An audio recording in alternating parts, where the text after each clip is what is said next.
याइमोरे हिरोतो, जो हमारा हीरो है, उसे रोया कॉन्टिनेंट का सबसे ताकतवर कल्टीवेटर माना जाता था। वो एक चैंपियन था जिसने डीमंस के हमलों को रोका। डार्क एज में इस सेवियर ने पूरी दुनिया को तबाही के किनारे से बचाया जब उसने डीमन लॉर्ड की पूरी सेना को वापस धकेल दिया। लड़ाई खत्म होने के बाद उसने आसपास देखा, खुश था कि सब ठीक हो गया है।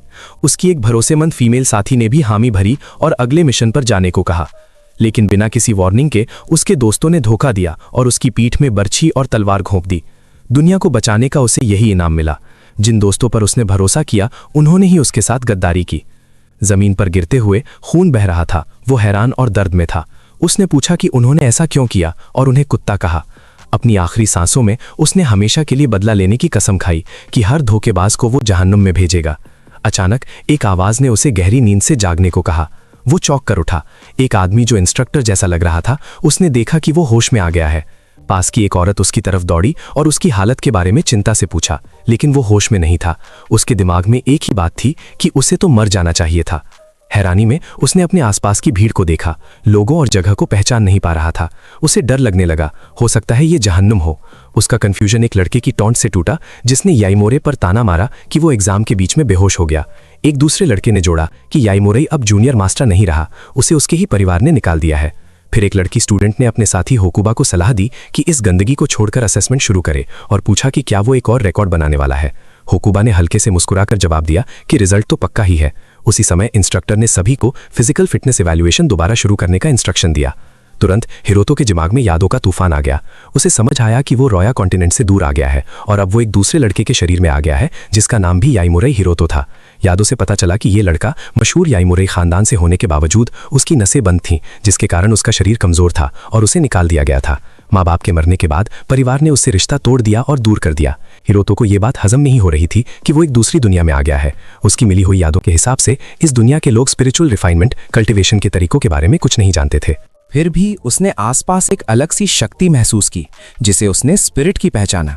इस शक्ति को आम तरीकों से यूज या एक्सेस नहीं किया जा सकता था। इस नई दुनिया में स्पिरिट की मात्रा बहुत कम थी। उसे याद आया कि उसकी अपनी जमीन रोया पर इंसानों ने हवा से सीधे इस जरूरी एनर्जी को अंदर लेने के तरीके ढूंढ लिए थे। भले ही उसने महसूस किया कि इस नई दुनिया में स्पिरिट की कंसंट्रेशन बहुत कम थी, उसने तुरंत उसको अपने अंदर लेने का सबसे अच्छा तरीका पहचान लिया। उसे यकीन था कि इस ताकत को जमा करके और रिफाइनिंग साइकिल चलाकर वो इस कमजोर शरीर को मजबूत कर सकता है। यही एक कल्टीवेटर की डेफिनेशन है। जैसे ही उसने कल्टीवेशन का पहला स्टेप शुरू किया, उसकी एनर्जी से उसकी नसें साफ हो गईं। उसने तुरंत देखा कि उसकी लंबाई बढ़ गई है। उसने जोर से मुट्ठी बंद की और कसम खाई कि जैसे ही उसकी ताकत वापस 11 स्टेज तक पहुंच जाएगी, वो तुरंत रोया कॉन्टिनेंट वापस जाएगा और धोखेबाजों से बदला लेगा। उसके चेहरे पर गुस्सा और हिंसा दिख रही थी। उसने माना कि उसकी अभी की ताकत तो सिर्फ फर्स्ट स्टेज पर है और उसे धीरे धीरे आगे बढ़ना होगा। उसने आने वाले इवैल्यूएशन को एक मापदंड के तौर पर चुना ताकि वो अपने नए शरीर में फिजिकल चेंजेस और अपनी अभी की ताकत को जान सके।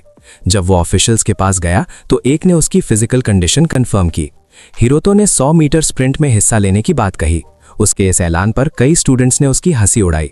वो चिल्लाए, बताया कि उसका मुकाबला होकुबा से होगा, जो इंस्टीट्यूशन का रिकॉर्ड होल्डर है और जिसे एथलेटिक्स स्कॉलरशिप मिल चुकी है। होकुबा अपनी फीमेल पार्टनर के साथ और जोर से उसकी हंसी उड़ाने लगा। उसे एक नाकामयाब और सेल्फ रिस्पेक्ट ना रखने वाला इंसान बताया। हिरोतो ने उनकी बातों को बिल्कुल नजरअंदाज कर दिया। भले ही वो फर्स्ट स्टेज पर था, उसने जाना कि एक कल्टीवेटर के फिजिकल फीचर्स आम इंसानों से बहुत ज्यादा होते हैं। एक स्टूडेंट जो पहले मजाक उड़ा रहा था, उसकी हिम्मत देखकर हैरान रह गया। दोनों स्टार्टिंग पॉइंट पर खड़े हो गए और जज ने सिग्नल देने की तैयारी की। जैसे ही स्टार्टर पिस्टल चली, होकुबा ने पूरी ताकत से दौड़ना शुरू कर दिया। ऑडियंस ने हंसी उड़ाई जब हिरोतो हिला तक नहीं, उसे पैरालाइज्ड कचरा कहा। जबकि देखने वालों को लगा कि वो रुक गया है, उसकी आंखों में एक अजीब चमक आई और उसने मन में सोचा कि 3 सेकंड का वक्त काफी होगा। उसके बाद उसने जमीन से इतने जोर और इतनी तेज रफ्तार से छलांग लगाई जैसे रोया कॉन्टिनेंट पर पहले कल्टीवेटर्स ने किया था। उसके इस परफॉर्मेंस ने सभी को, टीचर्स और स्टूडेंट्स को भी हैरान कर दिया। कल्टीवेटर्स की फिजिकल बॉडी, स्पीड और फोकस आम इंसानी सीमाओं से बहुत ज्यादा होती है। एक कल्टीवेटर और एक आम इंसान के बीच का अंतर बहुत बड़ा होता है, जिसके कारण हिरोतो बिना ज्यादा मेहनत किए फिनिश लाइन तक पहुंच गया। होकुबा अभी भी बहुत पीछे दौड़ रहा था और सब हैरान रह गए। ये अंतर ऐसा था जैसे होमो सेपियंस और पुराने होमिनिड्स में होता है। वो दो अलग अलग दुनिया में जी रहे थे, जमीन और आसमान का फर्क था। आखिर हिरोटो ने पूरे 6 सेकंड की बढ़त छोड़ी थी। इंस्ट्रक्टर ने टाइमिंग डिवाइस को घूरते हुए याएमोरे का वक्त 9.98 सेकंड्स बताया। ये एक नया रिकॉर्ड था।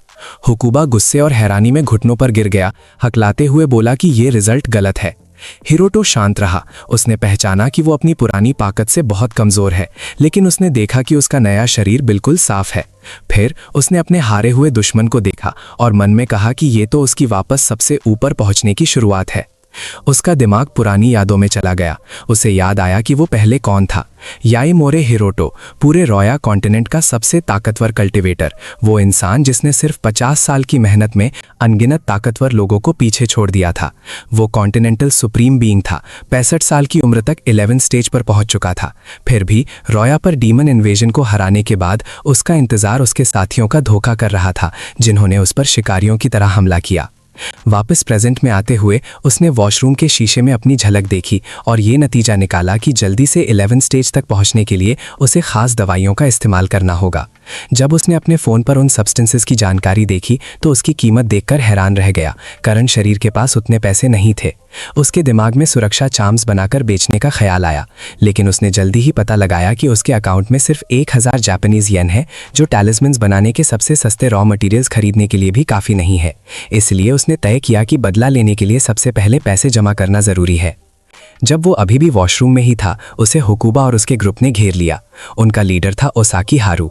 हारू, जो बॉक्सिंग क्लब का कैप्टन था, ने गुस्से से कहा कि तुम्हारी इस नई हिम्मत की वजह से हम इस महीने की प्रोटेक्शन फ़ी अभी ही लेंगे। पुराने शरीर की यादों से हिरोटो को याद आया कि ये लड़के उसे हमेशा लूटते थे। वो प्रोटेक्शन के नाम पर पैसे छीन लेते थे और सिर्फ 7 दिन पहले इस लड़के को मार भी चुके थे और ब्लैकमेल भी किया था। हुकुबा ने महसूस किया कि आज हिरोटो का बर्ताव अलग है और हारू से उसे देखने के लिए कहा।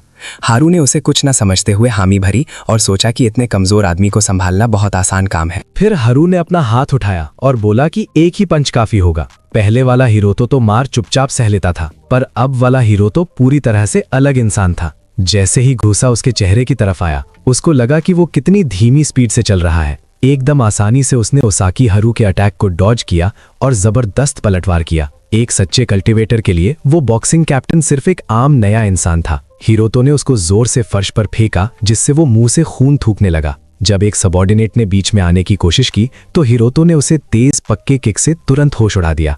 हुकुबा और बाकी बचा हुआ साथी हैरत से फ्रीज हो गए। उन्हें यकीन नहीं हो रहा था कि उनके सामने खड़ा ये ताकतवर बंदा याएमोरे था। हिरोतो बचे हुए लोगों की तरफ बढ़ा, शांति से उनसे उनकी घबराहट का कारण पूछा। हुकुबा और उसके गैंग मेंबर के दिल में डर बैठ गया। वो चिल्लाए और अटैक करने की कोशिश की, लेकिन हिरोतो की स्पीड बहुत ज्यादा थी। वो तुरंत उनके सामने आ गया और उनकी कलाइयों को लोहे की पकड़ से पकड़ लिया। दोनों लड़के दर्द की वजह से चिल्लाने लगे। उसे छोड़ने की भीख मांगी। उसने उन्हें एक डरावनी मुस्कान के साथ देखा और कहा कि शर्माओ मत और इस अनुभव का मजा लो। टॉर्चर सहना पाने पर दोनों ने अपनी गलती मान ली और उसे रुकने की दरख्वास्त की। हिरोतो ने उन्हें पेवमेंट पर फेंक दिया, जहां हुकुबा तुरंत नीचे झुक गया और माफी मांगने लगा। जैसे ही हिरोतो जाने लगा, हारू गुस्से में उठा और पीछे से चिल्लाते हुए उस पर लपका कि वो उसे भागने नहीं देगा। बिना घूमे ही हिरोतो ने एक तेज निशाना लगाकर बैकफिस्ट हारू के चेहरे पर मारा। हारू बेहोश हो गया और बुरी तरह घायल था जब उस तेज स्ट्राइक ने उसे मेटल लॉकर्स में दे मारा। रोतो उस गिरे हुए बंदे के ऊपर खड़ा हो गया और सख्त चेतावनी दी, अगली बार बच के निकलना इतना आसान नहीं होगा। ये सब देखकर हुकुबा डर से कांप उठा और मन ही मन हिरोतो को एक शैतान कहने लगा। बाकी हमला करने वाले जमीन पर डरकर पड़े थे, उससे दूर रहने की भीख मांग रहे थे और अपनी गलती मान रहे थे। ठंडी नजर से देखते हुए हीरो ने अपना सामान वापस करने को कहा। वो हैरान थे, समझ नहीं पा रहे थे कि उसका क्या मतलब है। उसकी तेज नजर ने उन्हें याद दिलाया कि उन्होंने क्या चीजें चुराई थीं। हुकुबा तुरंत घबरा गया। उसने तुरंत वापस करने का वादा किया, फिर घुटनों पर झुक गया और उसके पास जितना भी पैसा था सब दे दिया। जब हमला करने वाले घायल हारू को हॉस्पिटल ले जाने लगे, हिरोतो सोच रहा था कि क्या उसने थोड़ा ज्यादा कर दिया। फिर भी उसे यकीन था कि वो लोग ये घटना कभी नहीं बताएंगे। स्कूल का माहौल इतनी भीड़ और रोक-टोक के साथ उसे ठीक नहीं लगा, इसलिए उसने तय किया कि वो जल्दी से जल्दी यहां से चला जाएगा। खुशी की बात यह थी कि उसके पास थोड़ा पैसा आ गया था। इस पैसे से वो घटिया कंपोनेंट से बेसिक टैलिस्मन्स बना सकता था, जिसे वो बदले की तरफ पहला कदम मानता था।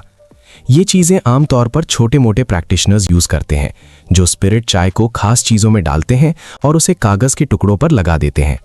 इसका असर अक्सर अजीब और कमाल का होता है। ये आसान मैन्युफैक्चरिंग प्रोसेस उसके पहले स्टेज के कल्टीवेटर के लिए भी मैनेज करना आसान था। उसने ज़रूरी सामान निकाला और टैलिस्मन्स बनाना शुरू कर दिया, जिसमें रंग बिरंगे टैलिस्मन्स का कलेक्शन बना।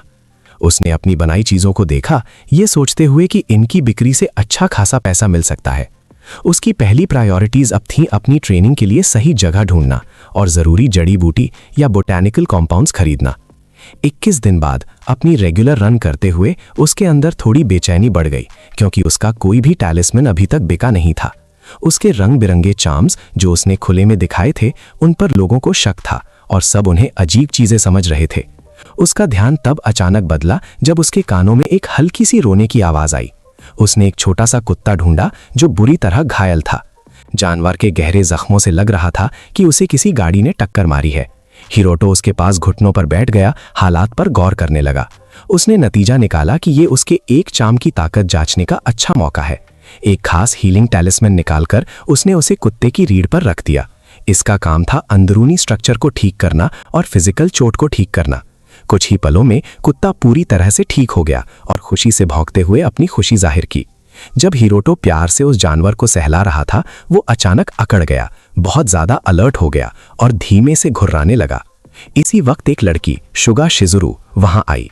शुगा घराने की खास बेटी शिजुरू वाडा क्लैन के अकेला वारिस वदाओ से बात कर रही थी, जिसे कुत्ते की हालात की बिल्कुल चिंता नहीं थी।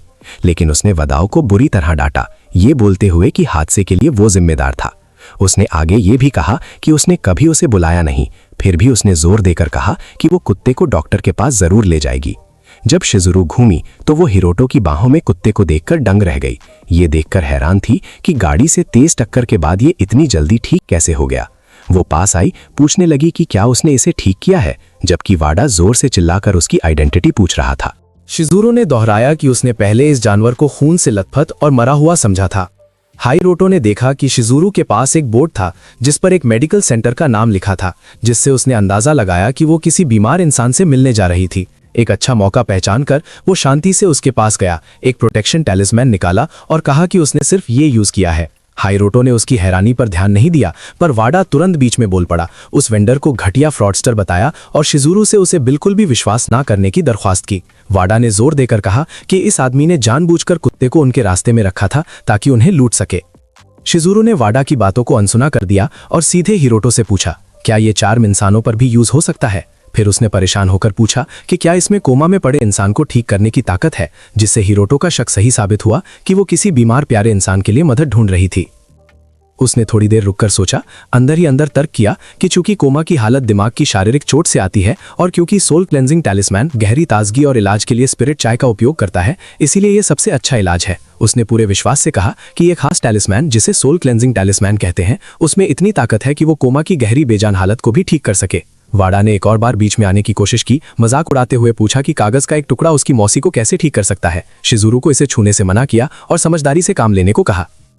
हिरोटो ने वाडा को पूरी तरह इग्नोर किया और शिजुरू को यूज करने का आसान तरीका बताया, उसे बस बीमार व्यक्ति पर रखना होगा। उसके बाद उसने दाम बताए, बड़े वाले का दाम 4 लाख येन था और छोटे वालों का 2 लाख येन। शिजुरू ने बिना हिचकिचाए जवाब दिया। उसने उसके सारे स्टॉक के लिए 1 मिलियन येन ऑफर किए। इस बात ने वाडा को हैरान कर दिया, जो चिल्लाया और पूछा कि क्या उसका दिमाग खराब हो गया है। इस ट्रांजैक्शन को रोकने की कोशिश करते हुए वाडा ने अपना हाथ हिरोटो के सामने रखा और उसे पीछे हटने को कहा। हिरोटो ने दर्दनाक तरीके से वाडा की बाजू पकड़ ली और उसे निजी मामलों में दखल ना देने को कहा, खासकर तब जब लड़की पहले ही खरीदारी पक्की कर चुकी थी। वाडा को तेज दर्द हुआ और उसकी बाजू जैसे जम गई। हिरोटो ने उसे एक ठंडी नजर से देखा और सलाह दी कि अगली बार कभी उसका रास्ता ना रोके। फिर उसे जोर से धक्का दिया, जिससे वो पेवमेंट पर गिर गया। शिजुरू को चार्म्स देते हुए हिरोतो ने कंफर्म किया कि डील पूरी हो गई है और इसके अलावा उसने उसे 2 कॉम्प्लीमेंट्री तालिस्मान्स भी दिए, एक पीला डिफेंस के लिए और एक लाल जिससे इंसेंडरी स्फीयर फेंका जा सके। उसने मुस्कुराते हुए कहा कि उसे यकीन है कि उसे कभी उन्हें यूज करने की जरूरत नहीं पड़ेगी। शिजुरू ने धन्यवाद कहा और जाने लगी, लेकिन अचानक रुककर उसकी आइडेंटिटी पूछी। जब वो अलविदा कहने के लिए हाथ हिला रहा था, उसने जवाब दिया, याइमोरे हिरोतो। इसी दौरान वाडा शिजुरू पर चिल्ला रहा था, जोर देकर कह रहा था कि वो आदमी एक फ्रॉडस्टर से कम नहीं है। शिजुरू ने चार्म्स को जोर से पकड़ा, ये मानते हुए कि ये हालत कितनी अजीब लग रही थी। फिर भी वो इस आखिरी छोटे से मौके से चिपकी हुई थी। उसने दुआ की कि शायद इसकी वजह से उसकी माँ जाग जाए। उसी समय हीरो तो उस कुत्ते के साथ चला गया जिसे उसने बचाया था। वो बहुत खुश था क्योंकि उसे आखिरकार रहने की जगह लेने के लिए जरूरी पैसे मिल गए थे। उसका अगला मकसद था अपनी कल्टीवेशन प्रैक्टिस के लिए जरूरी कंपाउंड्स खरीदना। अपनी तलाश के दौरान उसने पास के एक घर से स्पिरिट चाय का एक तगड़ा निकास महसूस किया।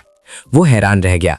उसने महसूस किया कि इस जबरदस्त एनर्जी का सोर्स बगीचे में उग रहा एक पौधा था, जो कि मुश्किल से मिलने वाली सिल्वर हार्ट अर्ब थी।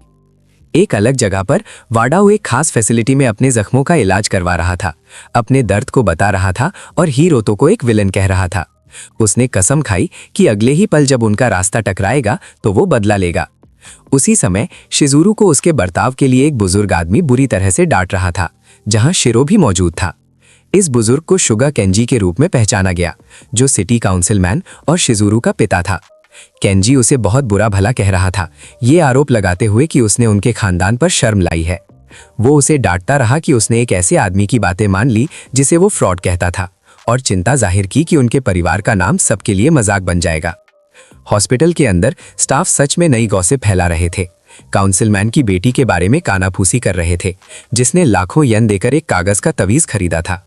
वो खुलेआम अमीर लोगों की बेवकूफ़ी और धोखा खाने की आदत पर कमेंट कर रहे थे। इतनी बड़ी जांच और लोगों की बातों के बावजूद शिजुरू उदास थी, पर आगे बढ़ने के लिए पक्की थी। उसने तवीज को मजबूती से पकड़ा, उसे अपना आखिरी रास्ता माना और डिसाइड किया कि वो अपनी पूरी कोशिश करेगी। उसके पापा का सब्र पूरा खत्म हो चुका था और वो गरज कर बोला कि उसका ये व्यवहार ठीक नहीं है। उसे पागल बताते हुए उन्होंने ऐसे दावों पर उसके विश्वास को बुरा भला कहा और ताना मारा कि क्या वो अब देवी देवताओं की पूजा करना शुरू कर देगी। लेकिन शिजुरू फट पड़ी और बोली कि उसने मां को ठीक करने के लिए क्या किया है। उसने उनकी लापरवाही पर सवाल उठाया, पूछा कि जब मां बेहोश थीं तो वो कितनी बार उनसे मिलने आए थे। उसने कहा कि अगर उन्हें पहले ही हॉस्पिटल लाया जाता तो ये समस्या नहीं आती। उसने हिम्मत दी कि वो बोलें कि उन्होंने हर रास्ता ट्राई कर लिया है, जिससे वो चुप हो गए। फिर उसने इल्जाम लगाया कि अगर उसने उम्मीद छोड़ दी और उसकी मां मर गई तो वो आसानी से नई पार्टनर्स के साथ अपनी जिंदगी शुरू कर देंगे, उन्हें कोई फर्क नहीं पड़ेगा। उसके पापा का गुस्सा बढ़ गया। उन्होंने उसे मारने के लिए हाथ उठाया, पर ठीक मारने से पहले रुक गए। एक लंबी सांस लेकर उन्होंने उसे जिद्दी कहा, फिर पलटे और जाने लगे। एक डरावनी आवाज में उन्होंने घोषणा की कि वो मेडिकल स्टाफ को बुलाकर उसकी मां का सारा लाइफ सपोर्ट बंद करवा देंगे। शिजुरू चीखी और बोली कि उन्हें ऐसा करने का कोई हक नहीं है। वो दौड़कर अपनी मां के पास गईं, तय किया कि वो हार नहीं मानेंगी। जैसे ही तावीज पेशेंट पर रखा गया, उसमें से तेज रोशनी निकली और धीरे से शिजुरू नाम सुनाई दिया। उसके पापा पलटे, पूरे हैरान थे, पूछ रहे थे कि ये क्या हुआ। उसकी मां सुगायोको होश में आ चुकी थी और धीरे से अपनी बेटी से पूछा कि क्या उसने वजन कम किया है।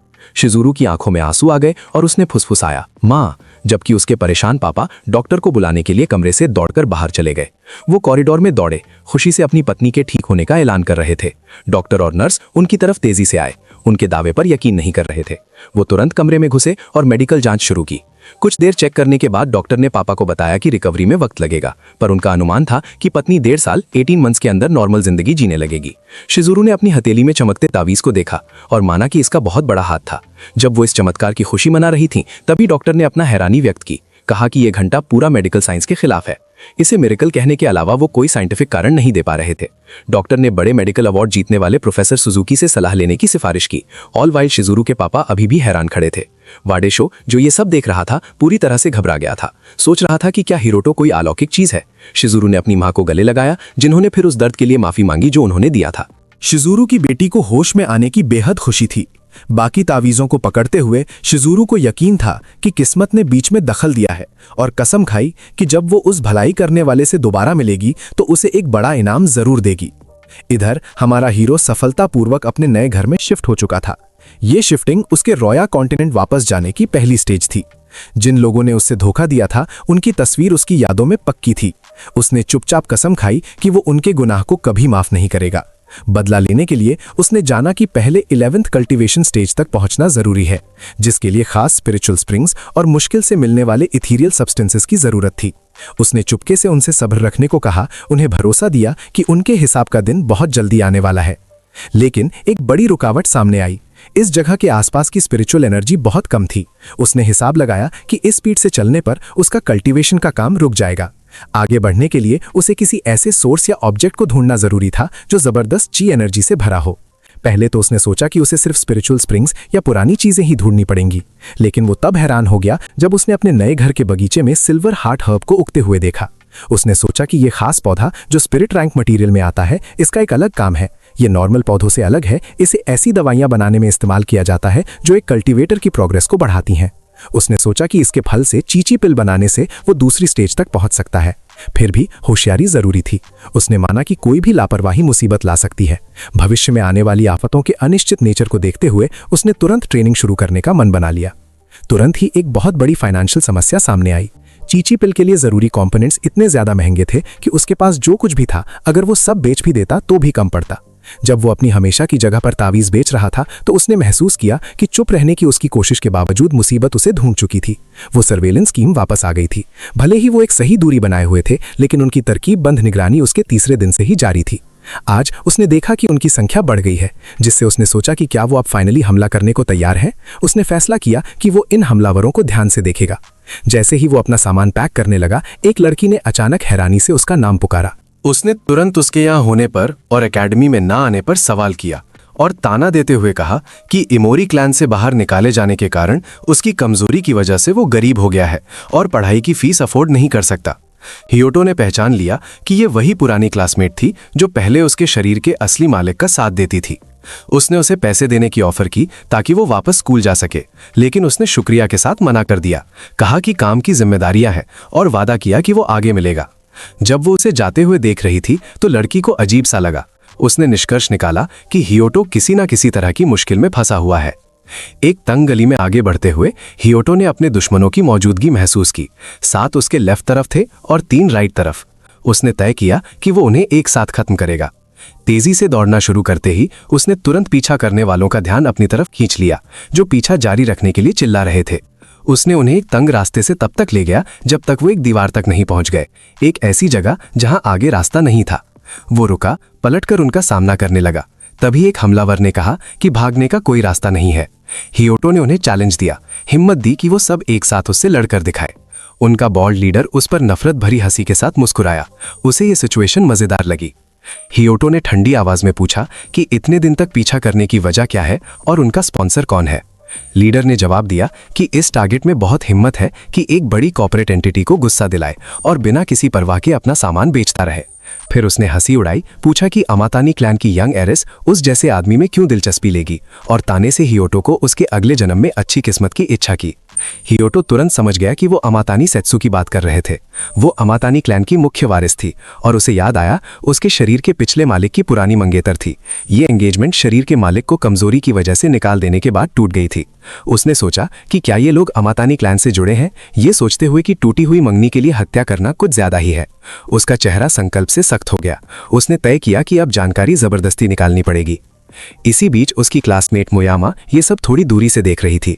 वो बहुत हैरान थी, समझ नहीं पा रही थी कि याइमोरे खतरनाक क्रिमिनल गैंग के चक्कर में कैसे पड़ गया। उसकी जान का डर था और उसे यकीन था कि उसका कमजोर शरीर हथियारबंद सिंडिकेट मेंबर्स के सामने टिक नहीं सकता। वो जल्दी से पुलिस को कॉल करने लगी, लेकिन उससे पहले कि वो कॉल पूरी कर पाती, एक गुंडे ने उसे देख लिया और उसे भटकती बिल्ली कहा। एक लंबा चौड़ा आदमी ने उसे पीछे से पकड़ लिया और धमकी देते हुए पूछा कि वो किसको बुलाने की कोशिश कर रही है। लड़की जोर से छटपटाई, छुटने के लिए चीखने लगी। फिर एक नया भारी भरकम लीडर वहां आया, जिसे उसके साथी तुरंत इज्जत से सल्यूट करने लगे। इस बड़े लीडर ने लड़की को उसके बालों से जोर से पकड़ लिया। हियोतो ने डर के साथ सिचुएशन देखी, सोच रहा था कि मोयोमा ने उसका पीछा क्यों किया। नए आए कमांडर ने ताना मारने वाला सवाल किया, ये बताते हुए कि हियोतो एक थर्की है, पहले मिस सेत्सु, और अब वो इस लड़की को अट्रैक्ट कर रहा है। मोयोमा हिरोतो पर चिल्लाई कि वो भाग जाए, गुंडों को चिताया कि वो हथियार बंद है और उन्हें आगाह करने की कोशिश की कि वो किज्जो मोयोमा क्लैन की बेटी है और इसलिए कोई उसे छू नहीं सकता। लीडर और उसके साथी सभी जोर से हंसने लगे और ठंडे तरीके से जवाब दिया कि अगर उसे इसी जगह दफना दिया गया तो ये मामला पूरी तरह से चुप ही रहेगा। रोते हुए उसने उसे रुकने की भीख मांगी, लेकिन उसने सिर्फ उसकी हंसी उड़ाई, कहा कि उसकी खुद की बेवकूफ़ी ही इसकी जिम्मेदार है। जैसे ही वो उसमें चाकू घुसाने के लिए लपका, हिरोतो बहुत तेज रफ्तार से हिला, उसके हाथ को बीच में ही रोक दिया जिसमें वो हथियार था, पहले की वो लगता। हिरोतो ने अंदर ही अंदर सोचा कि भले ही उसकी पसंद कम से कम चीजें रखना है, पर शिकार बनना उसके कैरेक्टर के बिल्कुल खिलाफ था। फिर उसने कमांडर के चेहरे पर एक जोरदार वार किया जिससे वो बेहोश हो गया। ये देखकर मोयोमा हैरान रह गई, जिसे समझ नहीं आ रहा था कि ये ताकत उस याई मोरई से कैसे जोड़ती है जिसे वो जानती थी। बाकी बचे सिंडिकेट के लोग डर और हैरानी के साथ हिरोतो को देख रहे थे। हिरोतो ने शांति से पर ठंडे तरीके से उनसे बात की, उन्हें सिर्फ एक मौका दिया कि वो अपने स्पॉन्सर का नाम बताएं। उसी वक्त इंस्पेक्टर का को रेडियो पर एक खबर मिली जिसमें बताया गया कि स्कार सिंडिकेट ने हलचल शुरू कर दी है। रिपोर्ट में बताया गया कि 30 से ज्यादा लोग ईस्ट स्ट्रीट की यूटिलिटी लेन्स पर जमा हो रहे हैं, जहां एक लड़का और एक बंधी हुई औरत शामिल है। इंस्पेक्टर ने तुरंत ऑर्डर्स ब्रॉडकास्ट किए, सेंट्रल कमांड से और मदद मांगी और खास तौर पर चेताया कि चीफ ओनागा को खबर ना की जाए। उसने आगे ये भी जोर दिया कि सोच समझकर ही काम करें, क्योंकि उनके टारगेट्स ड्रग्स बेचने वाले थे जो जान ले सकते थे। जब उसके सबऑर्डिनेट से संपर्क करने की कोशिश नाकाम हो गई तो अचानक डिवाइस पर एक नई आवाज आई जिसमें कहा गया कि शायद और मदद की जरूरत नहीं पड़ेगी। उस अनजान आदमी ने बताया कि जिस लड़के का जिक्र अभी हुआ था उसने उन सबको हरा दिया है और कहा कि सिंडिकेट के बहुत सारे लोग जमीन पर गिरे पड़े हैं। हाइरोटो सिंडिकेट लीडर का सर पकड़े हुए था, जो बहुत ज्यादा शौक में था और मुश्किल से पूछ पाया कि क्या वो सच में याई मोरे क्लैन का बदनाम शख्स है। लीडर समझ गया कि स्कार सिंडिकेट इतनी आसानी से खत्म होने के लिए नहीं बना था। हाइरोटो ने अपना सवाल दोबारा किया, ये पूछते हुए कि उसकी जानकारी कहां से आई, क्या यह मातीतानी क्लैन से थी या याई मोरे क्लैन से। उसने जवाब देने के लिए 3 सेकंड का वक्त दिया। लीडर ने जवाब देने की कोशिश की, तभी वर्दी पहने पुलिस वाले वहां आ गए और हाइरोटो को रुकने का हुक्म दिया। ऑफिसर्स ने उसे सलाह दी कि वो मुजरिमों की नकल करके खुद को नीचा ना दिखाए। हाइरोटो ने सोचा कि क्या पुलिस का आना सिर्फ एक संयोग, कोइंसिडेंस था। उसने माना कि वो आसानी से जोर जबरदस्ती से भाग सकता था, लेकिन अपनी असली एबिलिटीज सबको दिखाना, खासकर इतने सारे बेहोश गैंग मेंबर्स आसपास पड़े होने पर, सही नहीं था। उसने लंबी सांस ली, ना चाहते हुए मान गया और लड़खड़ाते हुए गैंग लीडर को जमीन पर छोड़ दिया। मुखिया पुलिस वाले ने राहत की सांस ली और माना कि उसे यकीन नहीं हो रहा कि हाइरोटो ने अकेले ही इन सब बुराइयों को काबू कर लिया। ऑफिसर आगे बढ़ा और अपना परिचय दिया कि वो नायोमी सिटी पुलिस डिपार्टमेंट का इंस्पेक्टर का हारुकी है। मोयामा ने नम्रता से उसे नमस्कार किया। का ने अपने पार्टनर रोकुहारा फुमिया को इस गड़बड़ी को संभालने का निर्देश दिया। हाइरोटो ने अंदर ही अंदर सोचा कि हालात खराब थी। पुलिस ने पूरी घटना देखी थी, जिससे पता चलता है कि सरकारी निगरानी कितनी डरावनी हो सकती है। का ने हाइरोटो को बताया कि रोकुहारा उसकी गवाही रिकॉर्ड करेगा और जोर दिया कि बात सिर्फ अभी हुई घटनाओं पर ही रहेगी। उनकी बात तब रुक गई जब एक आवाज ने सर चीफ के आने की घोषणा की। एक बड़े ओहदे का अफसर पास आया और का को डांटा कि उसने कसूरवारों को लगभग भागने दिया था। हायोटो की तरफ देखते हुए उसने अपना परिचय चीफ सुपरिंटेंडेंट ओलागा रीसो के रूप में दिया और तुरंत हायोटो को बैटरी के जुर्म में हिरासत में लेने का ऐलान किया। साथ ही एक ऑफिशियल अरेस्ट वारंट भी दिखाया। मोयामा ने ओनागा पर चिल्लाकर सफाई मांगी और कहा कि सिंडिकेट के लोगों ने ही हमला शुरू किया था। ओनागा ने गुस्से से जवाब दिया और अपनी बनाई हुई कहानी बताई। उसने तो बस यही देखा कि हायोटो उन लोगों को तब तक पीट रहा था जब तक वो बेहोश नहीं हो गए। इंस्पेक्टर का ने बीच में टोकते हुए अपने सीनियर की बातों को बेकार बताया और इस बात की पुष्टि की कि वो इन गिरफ्तार लोगों को अच्छे से जानता है। ओनागा गुस्से से फट पड़ा, पूछा कि का में इतनी हिम्मत कब से आ गई कि वो अपने चीफ को झुठला रहा है और उसके पुलिस क्रेडेंशियल्स वापस लेने की धमकी दी। का ने अपना आपा खो दिया और अपने चीफ को गाली दी, लेकिन उसके साथी ने उसे शांत होने के लिए रोक लिया। हाइरोतो ने शांति से बीच बचाव किया और उनके साथ जाने के लिए मान गया, जिससे का हैरान रह गया। हाइरोतो समझ गया कि यह पूरा मामला किसी छुपे हुए शख्स द्वारा बनाया गया जाल था। ओनागा ने हाइरोतो की इतनी आसानी से मान जाने पर घमंड से हंसा। हाइरोतो समझ गया कि ऐसी मुसीबतें आती रहेंगी, इसीलिए उसने इस हालात का फायदा उठाने का फैसला किया ताकि वो जानकारी जमा कर सके, ये जानते हुए कि इस खतरे को खत्म किए बिना उसकी कल्टीवेशन साधना में तरक्की हमेशा रुक जाएगी। फिर उसने ओनागा की तरफ देखा और हल्के से पूछा कि चीफ सुपरिटेंडेंट को उसके कॉलेज में एडमिशन के बारे में कैसे पता चला। ओनागा थोड़ी देर के लिए उलझ गया, ये समझते हुए कि उसने अनजाने में एक गुप्त बात बता दी है। हाइरोतो आगे झुका, धीरे से बोला कि ओनागा का मददगार जरूर वो शख्स होगा और गुस्से से सलाह दी कि वो उस आदमी को खुद ही संभाले। ओनागा ने जोर से मना किया कि उसे कुछ समझ नहीं आया। फिर उसने अपने सबऑर्डिनेट्स को हाइरोतो को गिरफ्तार करने का हुक्म दिया। जैसे ही ऑफिसर्स ने हथकड़ी लगाई, हाइरोतो ने ओनागा को एक रहस्यमयी मुस्कान के साथ देखा और एक बटन दिखाया जो उसने चीफ के सूट से निकाल लिया था और बोला, एक छोटी सी बदकिस्मती। ओनागा अचानक घबरा गया। वो हैरान था कि हाइरोतो ने ये चीज कब चुरा ली। हाइरोतो ने धीमी आवाज में वादा किया कि अगली बार जब वो मिलेंगे तो वो सिर्फ एक बटन से ज्यादा चीज ले लेगा। ओनागा ने उसे जाते हुए गुस्से से देखा और भयंकर परिणामों का वादा किया। हिरासत केंद्र के अंदर एक कैद आदमी को एक भ्रष्ट करप्टेड करेक्शंस ऑफिसर के थ्रू खास निर्देश मिल रहे थे। गार्ड ने कैदी को बताया कि जिसे निशाना बनाना है वो जल्दी ही आने वाला है और जरूरी मकसद ये है कि उस टारगेट को जल्द से जल्द खत्म कर दिया जाए। फकी मसानारी, जो कैदी था, उसने मान ली। जेल पहुंचने पर हाइरोतो ने पहचान लिया कि ये वही जगह है जहां उसे फंसाया जाने वाला था। उसे तुरंत एक सुरक्षित सेल में बंद कर दिया गया। हाइरोतो ने उस पर हमला करने की स्ट्रैटेजी को समझ लिया, जो उसे दिलचस्प लगी। उस बंद कमरे में अंधेरे में एक बहुत बड़ा तगड़ा कैदी बैठा था। ये कैदे फाकी एक निजी उसूल मानता था। वो कमजोर लोगों से हमेशा टकराव नहीं करता था, क्योंकि वो आम लोगों को उनकी कमजोरी की वजह से अपने से नीचा मानता था। खड़ा होते हुए फाकी ने अपना परिचय दिया और साफ किया कि उसे सिर्फ हीरो रोटो को खत्म करने के लिए रखा गया है और कहा कि विरोध करना बेकार होगा। हीरो रोटो ने ठंडे तरीके से पूछा कि क्या फाकी भी सिर्फ एक और सबऑर्डिनेट है। जैसे ही उसने दहलीज पार की, हीरो रोटो को एक तेज एहसास हुआ। उसने महसूस किया कि अपनी कमजोर हालत के बावजूद वो अपने इस दुश्मन से निकलने वाली पावर को साफ तौर पर महसूस कर सकता था। हीरो रोटो समझ गया कि उसके दुश्मन की पावर स्पिरिट की थी और उसने आने वाली लड़ाई की तैयारी शुरू कर दी। फाकी ने अपना हमला शुरू किया, कसम खाते हुए कि वो तुरंत हीरो रोटो को मौत के घाट उतार देगा। लेकिन हीरो रोटो ने उस वार को आसानी से टाल दिया, जिससे फाकी दंग रह गया। हिरोटो ने फाकी का चेहरा पकड़ लिया, उसकी उलझन को देखते हुए, और फिर ठंडे तरीके से कहा कि यहाँ पर सिर्फ फाकी ही कमजोर है, और एक जोर का मुक्का मारा जिससे वो जमीन पर गिर गया। दोबारा उठने की कोशिश करते हुए फाकी ने बदले में हमला किया। हिरोटो का पैर पकड़ा और उसे ऊपर हवा में उछाल दिया।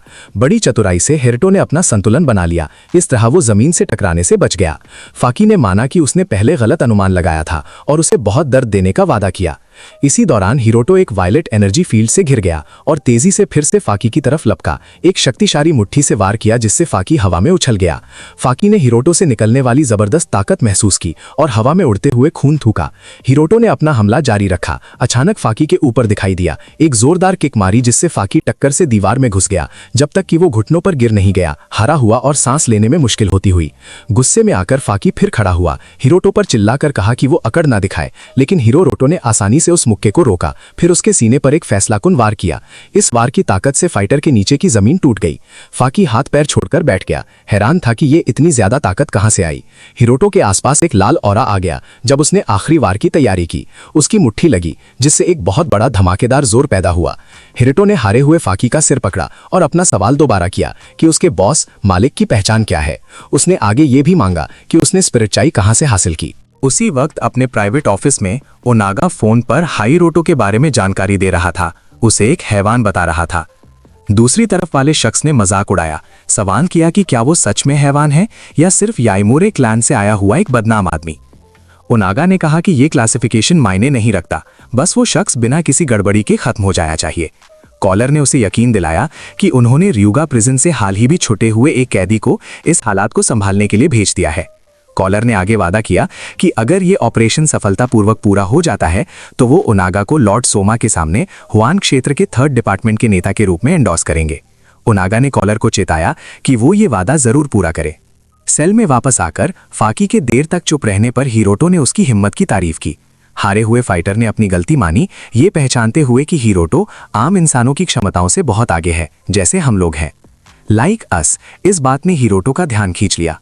वो सोचने लगा कि क्या इस दुनिया में और भी कल्टीवेटर हैं। फाकी ने बताना शुरू किया। उसने बताया कि कुछ साल पहले जब वो रियुगा की जेल में था, तब एक बूढ़े स्पिरिचुअलिस्ट से मिला था। उसने बताया कि उस साधु ने ची एनर्जी को एक हाथ में फोकस करके एक बड़े से पेड़ को आसानी से काट दिया था। फाकी ने बताया कि उस स्पिरिचुअलिस्ट ने उसको होली वाटर की एक फ्लास्क दी थी। पिछले कुछ सालों से वो इस पानी को हल्के में मिलाकर पी रहा था, जिसके निर्देश उसको मिले थे। इस प्रोसेस से धीरे धीरे उसकी बॉडी बदल गई और वो अब नॉर्मल इंसान जैसा नहीं रहा। हिरोटो ने समझा कि यह होली वाटर असल में स्पिरिट लिक्विड है। उसके मन में रियुगा में स्पिरिट स्प्रिंग ढूंढने की तेज इच्छा जागी, अगर वो सच में वहां मौजूद था। उसने अपने मन में सोचा कि स्पिरिट स्प्रिंग सिर्फ उन जगहों पर बनते हैं जहां स्पिरिट चाय बहुत ज्यादा होती है। वहां एनर्जी धीरे धीरे लिक्विड बन जाती है। बहुत वक्त बाद ये लिक्विड जमा हो जाता है और एक बहुत शक्तिशाली स्प्रिंग बना देता है। उसने याद किया कि उसके ओरिजिनल कॉन्टिनेंट रोया पर इस लिक्विड की थोड़ी सी क्वांटिटी भी कल्टीवेशन के लिए बहुत कीमती मानी जाती थी। उसने फिर फाकी से सवाल किया कि जब वो आम इंसान की सीमा पार कर चुका है तो वो अभी भी ओनागा जैसे लोगों के नीचे काम क्यों करता है। फाकी ने खुलासा किया कि इसकी वजह उसका बच्चा है जिसको ALS है। इसके इलाज पर बहुत खर्चा आता है। उसने दुख से जोड़ा कि होली वाटर उसके बेटे की बीमारी का इलाज नहीं कर पाई, बस उसकी जिंदगी थोड़ी जिंदा रखी। इसलिए वो पागलपन की तरह और इनकम ढूंढ रहा था ताकि वक्त निकलने से पहले वो अपने बेटे के लिए इलाज ढूंढ सके।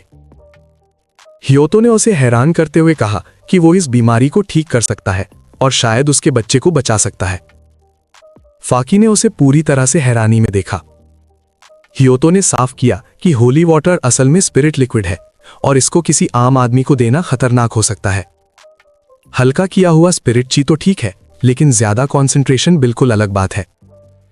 फिर भी उसने इशारा किया कि एक खास तरीके से स्पिरिट ची की कुछ खासियतें जैसे ठीक करने की शक्ति बढ़ाई जा सकती हैं, जैसा कि हीलिंग टैलिस्मन्स करते हैं। उलझन में फाकी ने पूछा कि ये टैलिस्मन क्या होता है। हिरोतो ने वो चाम उसकी तरफ किया। जैसे ही वो फाकी की बॉडी से टकराया, उसके जख्म तुरंत गायब हो गए, जिससे वो बहुत हैरान हो गया। हिरोतो ने उसके सामने दो रास्ते रखे, या तो सब कुछ प्लान करने वाले असली आदमी का नाम बताओ और अपने बच्चे की जान बचाओ, या अभी मर जाओ। फाकी मुस्कुराया। वो शुरू से ही समझ गया था कि हिरोतो कोई आम व्यक्ति नहीं था। उसने खुलासा किया कि जिस आदमी ने कांटेक्ट किया था वो हाशिमोतो कोसी था, जिसे सब लॉर्ड कोसी के नाम से जानते हैं। एक दूसरी जगह कुजान क्लब का मालिक हाशिमोतो कोसी फोन पर बात कर रहा था। ओनागा की इस बात पर परेशान था कि वो याइमोरेई खानदान के एक छोटे से लड़के को लेकर इतना निश्चित क्यों नहीं है। फिर उसने अपना ध्यान दूसरे व्यक्ति की तरफ किया, पूछते हुए कि वो कैसा कट ऑफ फ्लैश चाहता है, या शायद कोई पीने की चीज। उसके सामने एक औरत बंधी हुई थी और उसे बहुत चोट लगी हुई थी, जिसे उसने बेसिक मैनर्स ना दिखाने के लिए डांटा। फिर उसने गुस्से से उसका चेहरा पकड़ा और एक बेरहम मुस्कान के साथ सोचा कि अब वो सजा के तौर पर उसका कौन सा दांत निकाले।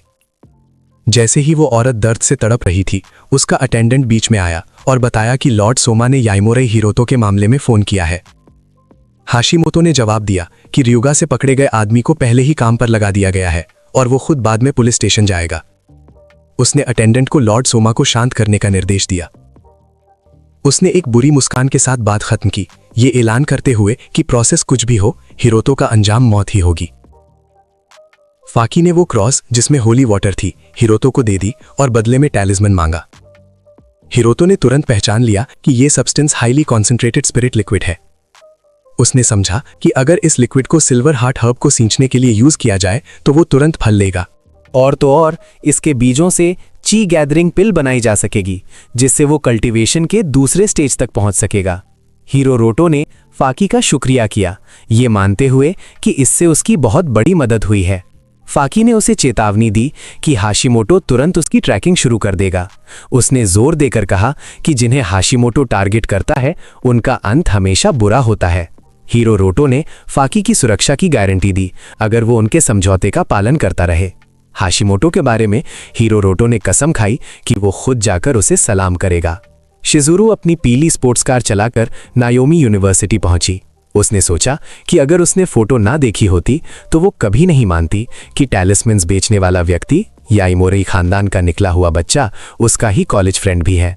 उसने यूनिवर्सिटी प्रेसिडेंट के ऑफिस जाने का फैसला किया ताकि वो हिरोटो को निकालने के बारे में पूछ सके। ऑफिस के अंदर मोचियासाकी अपनी मासी के भाई मुयामा जिन, जो नायोमी यूनिवर्सिटी के प्रेसिडेंट थे, से बहस कर रही थी। वो कह रही थी कि हिरोटो को अरेस्ट करने वाला ऑफिसर याकुजा सिंडिकेट से जुड़ा हुआ है, लेकिन उसके मामा ने बीच में आने से मना कर दिया, ये कहकर कि वो खुद मुश्किल में पड़ जाएंगे। साकी ने उनके सामने चिल्लाकर पूछा कि यूनिवर्सिटी कैसे उदासीन रह सकती है जब याइमोरे की गिरफ्तारी उसकी वजह से हुई और उसे भ्रष्ट पुलिस वालों ने किया है। लेकिन कुमोनो हिना, जो एक टीचर थी, ने उसे शांत करने की कोशिश की, विश्वास से कहते हुए कि याइमोरे जरूर वापस आएगा। शिजुरू अचानक अंदर आई और पूछा कि क्या बात हिरोटो के बारे में हो रही है। पुलिस स्टेशन में इंस्पेक्टर का अपने सीनियर चीफ ओनागा से जोर शोर से विरोध कर रहा था, मना करते हुए कि वो एससीआर इन्वेस्टिगेशन नहीं छोड़ेगा जिसे वो सालों से कर रहे थे। उसने ओनागा पर अथॉरिटी का गलत इस्तेमाल करने का आरोप लगाया। ओनागा ने ठंडे होकर सबूत मांगा और का को याद दिलाया कि एक बड़े ऑफिसर को बुरा कहना एक गंभीर गलती है। का ने कहा कि वो ओनागा की छुपी हुई चालों के बारे में जानता है। ओनागा ने उसे चैलेंज किया कि वो बताए कि वो क्या जानता है। उनकी तेज बहस रुक गई जब मोचियासाकी और शिजुरू अंदर आए और उन्होंने तुरंत याइमोरे को छोड़ने की डिमांड की। ओनागा गुस्से में आग बबूला हो गया कि उसके सबऑर्डिनेट्स उनको बिना परमिशन अंदर आने से रोक नहीं पाए। उसने सोचा कि शिजुरू कौन है, अनुमान लगाया कि याइमोरे खानदान के लड़के को ज्यादा बाहरी सपोर्ट नहीं मिल सकता। उसने शांति से उससे कहा कि उसका दोस्त चोरी और मारपीट के आरोपों में फंसा हुआ है और उसे छोड़ा नहीं जा सकता। का ने तुरंत इस बात पर सवाल किया, पूछा कि ये नए चार्जेस कब लगे। ओनागा ने चीफ होने के नाते कोई भी इंटरनल डॉक्यूमेंटेशन देने से मना कर दिया। मुयामा ने गुस्से से यकूजा के लोगों के ना होने पर सवाल किया और ओनागा पर भ्रष्टाचार का इल्जाम लगाया कि वो याइमोरे को रोक रहा है जबकि असली मुजरिम आजाद हैं। ओनागा ने उसे धमकी दी कि अगर वो पीछे नहीं हटी तो सरकारी काम में रुकावट डालने के लिए उसे जेल में डाल दिया जाएगा। शिजुरू ने शांति से उसकी धमकी का सामना किया और उसे चैलेंज किया कि अगर उसमें हिम्मत है तो वो करके दिखाए। ओनागा का तुरंत निर्देश था कि इस ग्रुप को पकड़ा जाए और डिटेंशन फैसिलिटी में बंद कर दिया जाए। उसने ऐलान किया कि उन्हें याइमोरेई हिरोटो के सहयोगी होने के शक में बंद किया जा रहा है। खासकर काया हिरोकी पर ध्यान देते हुए ओनागा ने उसे तुरंत ड्यूटी से सस्पेंड कर दिया। आरोप लगाया कि उसने एक अपराधी को शरण दी और उसके बाद सख्त पूछताछ का आदेश दिया। इस गुस्से वाले कदम से काया भड़क गई और उसने जोर से इस काम को अथॉरिटी का गलत इस्तेमाल बताया। शिजुरू ने लड़ाई को शांति से बीच में रोका। उसने ओनागा से पूछा कि क्या डायरेक्टर ओजी मनमानी तरह से क्रिमिनल चार्जेस बनाने को बर्दाश्त करेंगे। ओनागा ने मजाक में हंसते हुए जवाब दिया, ये कहते हुए कि एक स्टेट फंक्शनरी पर झूठा इल्जाम लगाने से मामला और गंभीर हो जाता है। शिजुरू ने तेज दिमाग से देखा कि ओनागा को बहुत फायदे और रिसोर्सेज मिल रहे हैं। ओनागा ने महसूस किया कि सिचुएशन मुश्किल हो रही थी। शिजुरू ने फिर सीधा सवाल पूछा, क्या इसका मतलब है कि याइमुरे की समस्या भी पैसे से ठीक हो सकती है। ओनागा का जवाब बहुत रूखापन से भरा था। उसने कहा कि ताकत रखने वाले लोगों को खास अधिकार मिलना आम बात है। उसने साफ किया कि उसकी दोस्त का बुरा अंजाम तय है और उसकी खुद की सिचुएशन भी अलग नहीं होगी। उसने छुपी हुई धमकियां देना शुरू किया। एक सिचुएशन सामने रखी जहां काया शायद उसके सबॉर्डिनेट्स के अटैक का जोर से विरोध करेगी। उसने मजाक में ग्रुप से पूछा कि क्या उनकी मौत इस जगह पर किसी को फर्क पड़ेगा। बिल्कुल इसी क्रिटिकल पल में डायरेक्टर ओजी बीच में आए, शिजुरू के मोबाइल डिवाइस के थ्रू, जिन्होंने उनकी पूरी बात सुन ली थी। शिजुरू ने तुरंत कंफर्म किया कि क्या उन्होंने ओनागा के स्टेटमेंट सुने, जिसका जवाब हाँ में मिला। डायरेक्टर ओजी की आवाज सुनते ही ओनागा तुरंत घबरा गया। शिजुरू ने एक फॉर्मल इंट्रोडक्शन सजेस्ट किया। उसके बाद डायरेक्टर ओजी की आवाज फोन से गूंजी, ये ऐलान करते हुए कि ओनागा रीसो को तुरंत उसकी ड्यूटी से हटाया जा रहा है और उसके खिलाफ क्रिमिनल एलिमेंट से संबंध, अथॉरिटी का गलत इस्तेमाल और काउंसिल मेंबर के रिश्तेदारों को धमकाने के लिए जांच शुरू की जा रही है। पूरी तरह से हैरानी में ओनागा अपनी कुर्सी पर गिर गया। मन में सवाल करता रहा कि आखिर ये लड़की थी कौन। उसने अपनी पहचान बताई, शुगा शिजुरू, जो नाओमी सिटी के बड़े और असरदार शुगा परिवार की बेटी थी। एक डरा हुआ ओनागा तुरंत पूछने लगा कि इतने ताकतवर शुगा खानदान का कोई सदस्य हिरोटो से कैसा जुड़ सकता है। अपनी जगह पर हिरोटो उस जमा किए हुए स्पिरिचुअल फ्लूइड पर ध्यान दे रहा था। उसने पहचाना कि ये बहुत कम क्वांटिटी में है, इसलिए सिर्फ एक ही बार काम आएगा। तभी उसने महसूस किया कि कोई आ रहा है। आने वाले शिजुरू और मोयामा थे। शिजुरू ने अच्छे से उसको ग्रीट किया और बोला कि ज्यादा वक्त नहीं हुआ जब हम आखिरी बार मिले थे। दूसरी तरफ हाशिमोटो काज गुस्से में था। उसने जोर से चीजें तोड़ी और अपने सबॉर्डिनेट्स को बेकार बोलकर गालियां दी। जब उसका एक आदमी मरने की हालत में था और दूसरा जेल में, उसने पूरी टीम को ही नकारा मान लिया। उसको अपनी जिंदगी की बड़ी चिंता थी। अगर वो ईमा क्लैन के ऑर्डर्स पूरे नहीं कर पाया तो उसे तुरंत मार दिया जाएगा। एक सबॉर्डिनेट ने पूछा कि अब आगे क्या करना है। आशिमोटो ने फैसला किया कि वो अपने सबसे काबिल लोगों को यूज करेगा। उसने अपनी टीम को ऑर्डर दिया कि हिरोटो को पकड़ो। जिंदा पकड़ना ज्यादा अच्छा होगा क्योंकि वो यामा क्लैन से उसकी निशानी चाहता था। उसने कसम खाई कि वो उस बेकार आदमी को खुद खत्म करेगा। अपने घर पर हिरोटो ने जरूरी कल्टीवेशन इंग्रेडिएंट्स खरीदने में अपना सारा पैसा खर्च कर दिया था। उसने रिफाइनिंग वेसल निकाला और प्रोसेस शुरू किया। नतीजा चाय गैदरिंग पिल था। उसने देखा कि ये टेक्निक बहुत बेसिक थी, सिर्फ बहुत ज्यादा कॉन्सेंट्रेटेड स्पिरिचुअल चाय को दबाना, लेकिन इसका असर बहुत था। हालांकि ये ज्यादा शुद्ध नहीं थी, लेकिन इस वक्त के ग्लोबल एनवायरनमेंट के लिए बिल्कुल सही थी। इस दवा ने उसका लंबा इंतजार किया हुआ ब्रेक थ्रू करवा दिया। चाय गैदरिंग पिल खाते ही हिरोटो के शरीर में बहुत ज्यादा ताकत दौड़ गई, जिसका मतलब था कि वो दूसरे कल्टीवेशन स्टेज पर पहुंच गया था। उसका डॉग कंपेनियन इतनी तेज प्रोग्रेस देखकर हैरान हो गया, जबकि हिरोटो ने पहचाना कि उसने पिछली बार क्लाउड शैडो स्टेप टेक्निक कितने समय पहले यूज की थी। उसका कॉन्फिडेंस बढ़ गया था। वो समझ गया कि अपनी इस स्पीड पर वो गोलीबारी से भी सुरक्षित था। उसने देखा कि उसकी सारी स्पिरिट लिक्विड खत्म हो चुकी थी। आगे बढ़ने के लिए ऐसी चीजों की जरूरत थी जिसमें स्पिरिट की हाई कॉन्सेंट्रेशन हो। इससे उसको फाकी की वो बात याद आई जिसमें उसने रियागा में एक स्पिरिट स्प्रिंग के बारे में बताया था। फिर भी उसने सोचा कि वहां तक आम तरीके से जाना खतरनाक हो सकता है, इसलिए उसने फाकी द्वारा अरेंज किए गए उस अच्छे कॉन्टैक्ट को यूज करने का फैसला किया। एक बड़ी समस्या अभी भी थी, उसके पास उतना पैसा नहीं था जितना एंट्री फी के लिए चाहिए था, जो 2 मिलियन येन की अफवाह थी। उसका ध्यान टीवी पर एक एडवर्टाइजमेंट पर गया जिसमें शुगा के यूथ इंजेक्शन का प्रमोशन हो रहा था, जो दावा करता था कि सिर्फ एक डोज से जवानी वापस आ जाती है।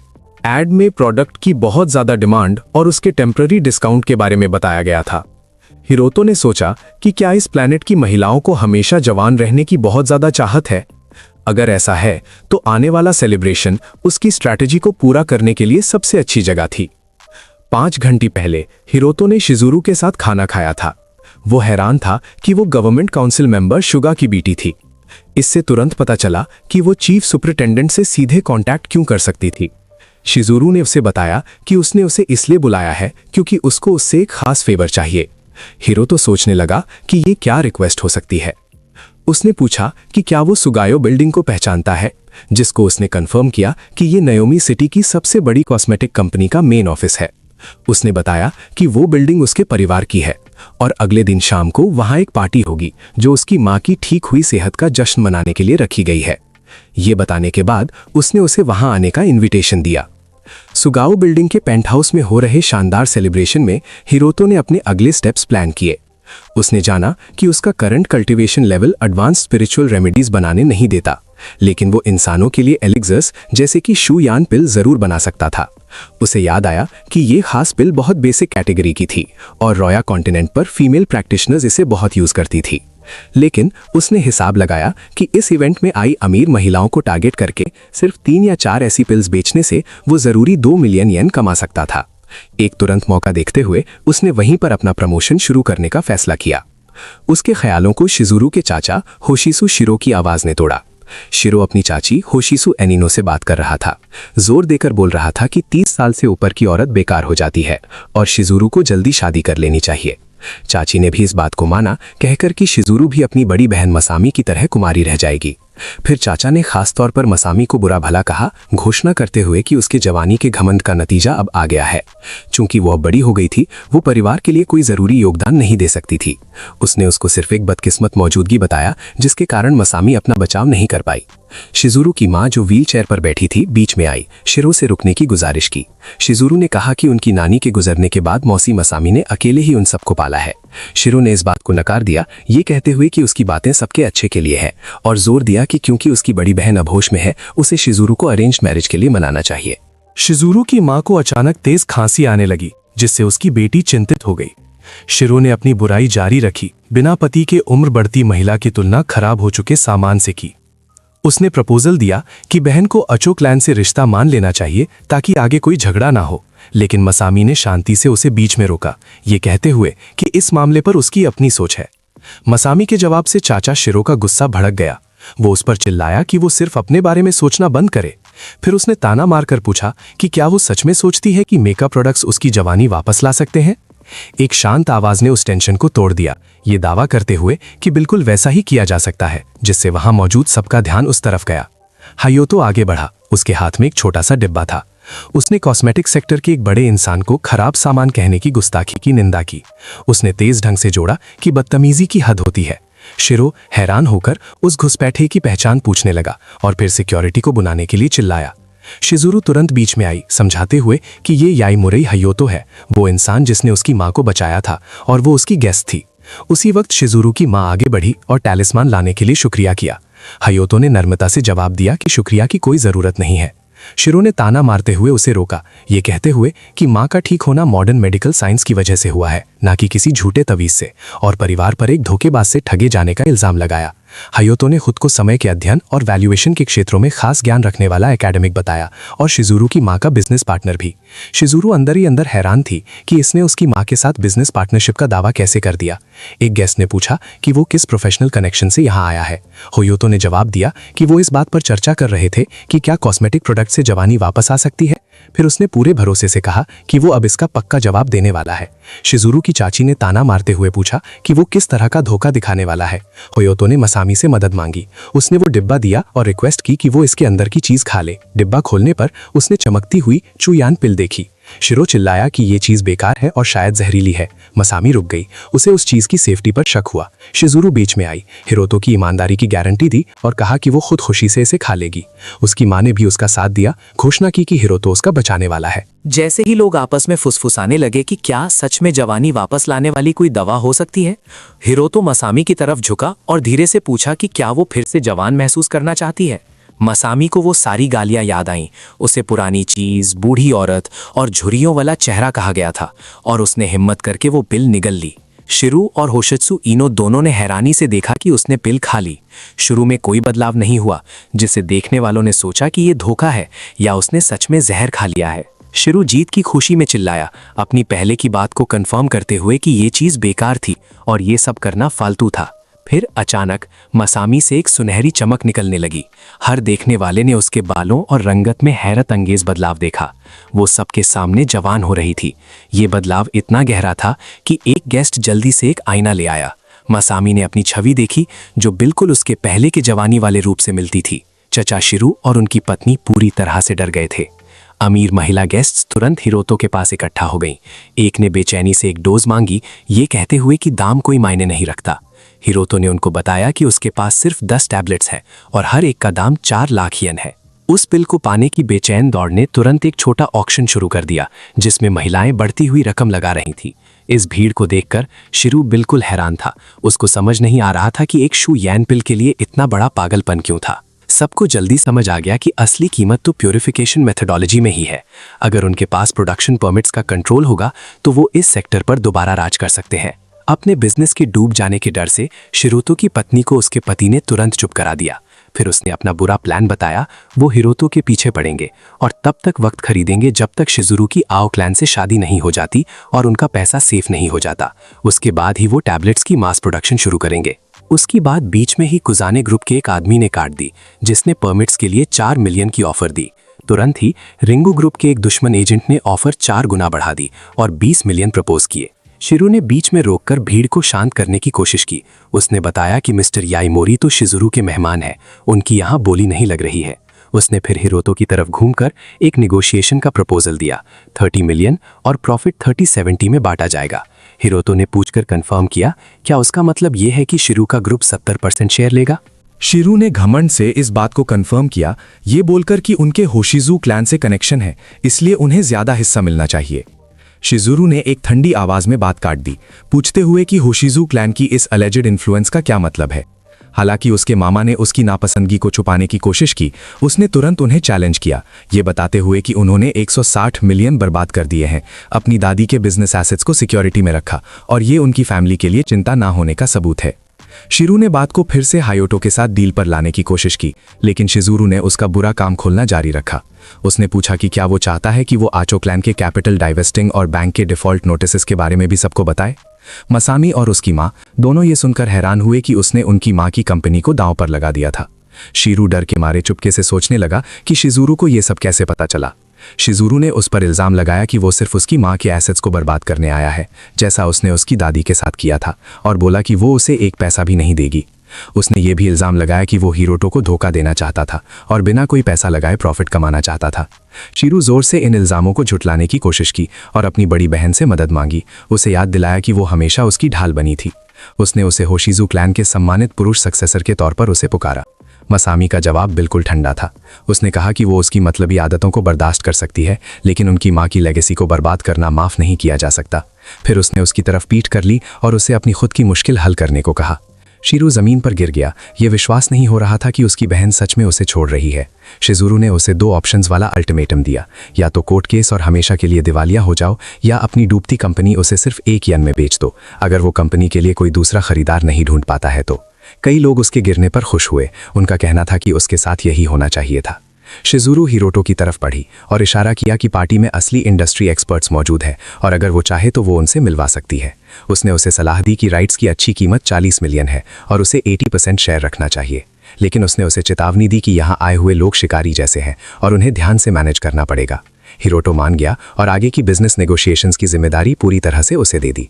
उसके बाद शिजुरू हिरोटो को उसके घर ड्रॉप करने चली। उसने जगह की सुंदरता पर कमेंट किया, हालांकि उसने क्लियर किया कि वो प्रॉपर्टी सिर्फ किराए पर ली हुई है। हिरोटो ने उसे ड्रॉप करने के लिए शुक्रिया कहा और बोला कि इससे उसकी पैदल चलने की थकान बच गई। उसका जवाब कि दोस्ती में धन्यवाद की जरूरत नहीं होती सुनकर वो हैरान हो गया। एक चमकती हुई स्माइल के साथ उसने उनके दोस्ती के रिश्ते को दोबारा कंफर्म किया। उसे जाते हुए देखते वक्त हिरोटो चांद को देखने लगा और सोचा कि जिंदगी पूरी तरह से बुरी नहीं है। जब वो अपने घर के दरवाजे पर पहुंचा तो उसने देखा कि दरवाजा थोड़ा खुला हुआ था और उसका छोटा कुत्ता जमीन पर बेजान पड़ा था और चारों तरफ खून के दाग थे। गुस्से की तेज लहर से घिरकर हिरोटो ने मन ही मन पूछा कि ये घुसपैठ किसने की है। उसी वक्त हाशिमोतो का एक आदमी अपने सीनियर से फोन पर बात कर रहा था, ये कंफर्म करते हुए कि याईमोरे आ गया है और उसके साथ एक लड़की भी है जो उसकी प्रेमिका लगती है। हाशिमोतो ने तुरंत उस औरत को पकड़ने का ऑर्डर दिया। उसने सोचा कि याईमोरे को पूरी तरह से मायूस करने से लॉर्ड सोमा खुश हो जाएंगे और ये गिफ्ट उन्हें पसंद आएगा। रोटो तेजी से कमरे में घुसा। ये देखकर कि कुत्ता अभी भी सांस ले रहा है, उसने उसकी जान बचाने के लिए एक रिस्टोरेटिव टैलिस्मैन यूज करने का फैसला किया। फिर भी उसने महसूस किया कि छांव में कोई अनजान आदमी छिपा हुआ है। एक आदमी ने रोटो के ब्लाइंड स्पॉट से ब्लेड से अटैक किया, चिल्लाते हुए। अब रोटो ने आसानी से हमले को टाल दिया। उसने तुरंत उस जानवर को उठाया और हमला करने वाले के चेहरे पर जोर से लात मारी। हिरोटो का अचानक से पावर दिखाना बाकी अटैकर्स को चौकन्ना कर गया। उसने कुत्ते को छिपने का इशारा किया। पहले आदमी को बेहोश करने के बाद और ये समझते हुए कि वो कई लोगों से लड़ रहा है, उसने सबको चैलेंज करते हुए पूछा कि क्या वो उससे एक एक करके लड़ना पसंद करेंगे। उनके सीनियर ने अपने आदमियों को ऑर्डर दिया कि रोटो को घेर लो और उसे बुरी तरह से पीटो, लेकिन ये ध्यान रखो कि वो जिंदा रहे। हाशिमोतो के लोगों ने हिरोटो पर हमला किया, लेकिन उसकी जबरदस्त प्रोफिशिएंसी ने उन्हें पीछे ढकेल दिया। उसने अचानक से चार्ज किया, अपनी पूरी कैपेबिलिटीज दिखाते हुए, जिसके नतीजे में एक अटैकर का सिर उसके भयानक इंपैक्ट की वजह से जमीन पर जोर से टकराया। वो आदमी उस एक ही वार से तुरंत अनकॉन्शियस हो गया, जिससे बाकी सब उसकी शक्ति देखकर दंग रह गए। हिरोटो के चारों तरफ एक बैंगनी रोशनी छा गई, जिसने ठंडी आवाज में कहा कि अब वो पहले टारगेट से शुरू करेगा। एक अटैकर लंच्ड और घमंड न करने की चेतावनी दी, लेकिन हिरोटो ने उसके ऑफेंसिव मूव को बिना किसी मेहनत के टाल दिया। उसने जवाब में उसके हाथ पर मारा और उसे फ्रैक्चर कर दिया। फिर उसकी गर्दन को इतना जोर से दबाया कि वो स्ट्रैंगुलेशन से अनकॉन्शियस हो गया। रोटो ने बोला कि अब नंबर 2 की बारी है। बाकी हमला करने वाले घबरा गए। एक ने स्ट्रैटेजी बदली और अपने साथियों को रोटो के हाथ पैरों पर गन फायर करने का निर्देश दिया। जैसे ही उन्होंने अपने वेपन्स तैयार किए, हीरो अंधेरे में ब्लाइंडिंग वेलोसिटी से उनके बीच घूम गया, कसम खाते हुए कि वो उन सबको एग्जीक्यूट कर देगा। एक जानलेवा एक्सप्रेशन के साथ उसने प्रॉमिस किया कि वो तब तक हमला करता रहेगा जब तक वो सब कुछ कन्फेस नहीं कर देते। एक अलग जगह पर हाशिमोटो कोज अलग अलग तकलीफ देने वाले इंप्लीमेंट्स देखते हुए हंस रहा था और शिजुरू को सिर्फ एक छोटी लड़की समझ रहा था। उसने जल्दी ही उसकी असली पहचान ली। वो नाओमी सिटी में हर आदमी की चाहत काउंसिल मेंबर केंजी शुगा की बेटी थी, जिसे उसने पलंग पर बंधा हुआ पाया। उसका फोन बजा, उसने उठाया और कॉलर से मिशन की सक्सेस और हिरोटो के न्यूट्रलाइज होने का कंफर्मेशन मांगा। लेकिन जवाब देने वाली आवाज हिरोटो की थी, जिसने उसे बताया कि उसके कोई भी आदमी अब होश में नहीं आएंगे। हाशिमोटो को यह मजेदार लगा। उसने कहा कि हिरोटो हमेशा चौंकाने वाले पल देता है। धमकी भरे लहजे में बदलते हुए हाशिमोटो ने बताया कि उसने काउंसिल मेंबर शुगा की बेटी को बंधक बना रखा है। हिरोटो का चेहरा तुरंत जबरदस्त गुस्से में बदल गया। उसने हाशिमोटो को चेतावनी दी कि वो रास्ते में है और जोर देकर कहा कि बंधक को छोड़ दिया जाए और मासूम लोगों को इसमें शामिल न किया जाए। हाशिमोटो जोर से हंसने लगा। रोटो को एक मजेदार बेचारा बोला। उसने फिर उसे 40 मिनट का टाइम लिमिट दिया, प्रॉमिस करते हुए कि वो पूरे नाओमी सिटी के लोगों को दिखाएगा कि वो उस लड़की को कैसे म्यूटिलेट करेगा। फिर फोन काट दिया और हिरोटो को खुद ही उनकी पोजीशन ढूंढने का चैलेंज दिया। हिरोटो ने गुस्से में आकर अपना कम्युनिकेशन डिवाइस तोड़ दिया और हाशिमोटो से बदला लेने की कसम खाई। हाशिमोटो ने एक शुरुआती टीजर वीडियो रिकॉर्ड करने का फैसला किया। जैसे ही वो शिजुरू के मुंह पर लगी टेप हटा रहा था, अचानक एक अलार्म चाइम बजने लगा। उसके सिक्योरिटी वाले घबराहट में अंदर दौड़ते हुए आए और बताया कि वेयरहाउस का फायर सप्रेशन मैकेनिज्म अपने आप चालू हो गया है। हाशिमोटो गुस्से से भर गया, क्योंकि उसने साफ साफ उन्हें साइट के सभी सिग्नलिंग डिवाइसेस को डीएक्टिवेट करने को कहा था और वो पुलिस के जल्दी आने से डर गया। उसने अपने सिक्योरिटी वालों को नजर रखने का ऑर्डर दिया, जबकि वो खुद उस इंसिडेंट की जांच करने गया। अंधेरे वेयरहाउस के दरवाजे के पास एक सेंटिनल ने एक अनजान शख्स को उसकी पहचान और आने का मकसद पूछते हुए चैलेंज किया। उस गार्ड को तुरंत जोर से अंदर फेंक दिया गया। अंदर बंदी हुई शिजुरू ने धीरे से हिरोटो का नाम फुसफुसाया। 7 मिनट पहले फाकी अपनी मोटर बाइक पर रात के शहर की सड़कों पर घूम रहा था। उसे रियुगा को एक फॉर्मल इंट्रोडक्शन लेटर डिलीवर करना था। अपने मोबाइल पर हिरोटो का जवाब ना आने पर बड़बड़ाते हुए फाकी ने हिरोटो द्वारा दिए गए कोऑर्डिनेट्स दोबारा चेक किए, शक करते हुए कि क्या ये जगह सच में याईमोरे का घर है। जब वो स्ट्रक्चर के बाहर इंतजार कर रहा था तो उसने हाशिमोटो के एक आदमी को फोन पर बात करते हुए सुना, जिसमें हाशिमोटो ने याईमोरे के आने की पुष्टि की थी। उस नीचे वाले आदमी ने हाशिमोटो को पक्का किया कि 6 असैसिन्स की टीम हिरोटो को मारने वाली है, उसकी मौत तक। उसने ये भी बताया कि उन्होंने हिरोटो की फीमेल दोस्त को पकड़ लिया है और अब उसे ला रहे हैं। फाकी ने ये बात सुनी और उसे बहुत गुस्सा आया। उसने पहचान लिया कि ये हाशिमोटो कॉस बोल रहा था। उसे समझ आया कि हिटमैन को याईमोरे के घर भेजा जा रहा था और एक औरत को किडनैप किया गया है। उसने तुरंत फैसला किया कि वो इस ग्रुप का पीछा करेगा और उनकी लोकेशन हिरोटो को भेजेगा। फाकी ने अपनी मोटरसाइकिल से उनकी गाड़ी का पीछा किया। आखिर में वो एक बड़े इलाके में पहुंचा। सोच रहा था कि क्या यहीं किडनैपर्स को जाना था। उसका फोन बजा। हिरोटो का फोन था। फाकी ने बताया कि लगता है हाशिमोटो कॉस ने उसकी दोस्त को किडनैप कर लिया है और उसने उन लोगों का पीछा करके इस हवेली तक पहुंच गया है। रोटो ने फाकी को हैरान कर दिया। सीधे पूछा कि क्या वो जगह 32 हिरोमी स्ट्रीट है। फाकी रोटो की इस बात से हैरान था।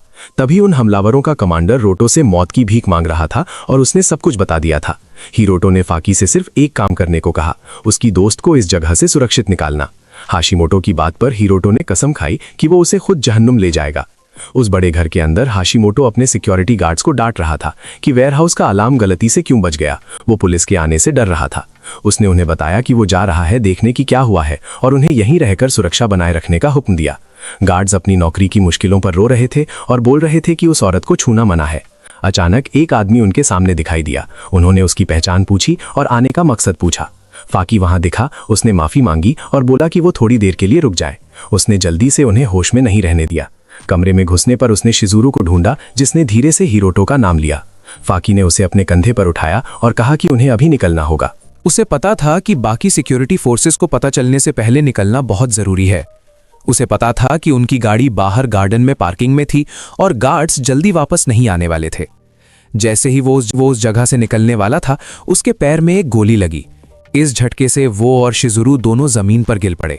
हाशिमोटो तुरंत बाहर आया, जोर से हंस रहा था और अपनी निशानेबाजी की तारीफ कर रहा था और उसके आदमी उसकी बहुत तारीफ कर रहे थे। दर्द से तड़पते हुए फाकी हैरान था कि हाशिमोटो के आदमी इतनी जल्दी वापस कैसे आ गए। हाशिमोटो ने फाकी का मजाक उड़ाया कि उसने इतनी बुरी हालत में यहां आने की हिम्मत कैसे की। मुश्किल से खड़ा होते हुए फाकी ने थोड़ा मुस्कुराकर लॉर्ड कॉस को नमस्ते कहा। हाशिमोटो पागलपन से हंस पड़ा, घोषणा की कि ये एक शानदार मौका है और यहां मौजूद सब लोग सिर्फ उसके हाथों सजा पाने आए हैं। उसने माना कि उत्साह के कारण वो कांप रहा था। फाकी ने उसकी बात टाल दी, उसे ये बेवकूफ़ी बंद करने को कहा और उसे चैलेंज दिया कि जब वो हार जाएगा तब इस बात को दोहराए। इसी दौरान बाहर हिरोटो हवेली के पास आ रहा था। गार्ड्स ने उसे देखा और उसकी पहचान पूछी। ध्यान दिया कि उसे लाल रंग के गुस्से वाली शक्ति, स्पिरिचुअल एनर्जी ऑफ फ्यूरी ने घेर रखा था।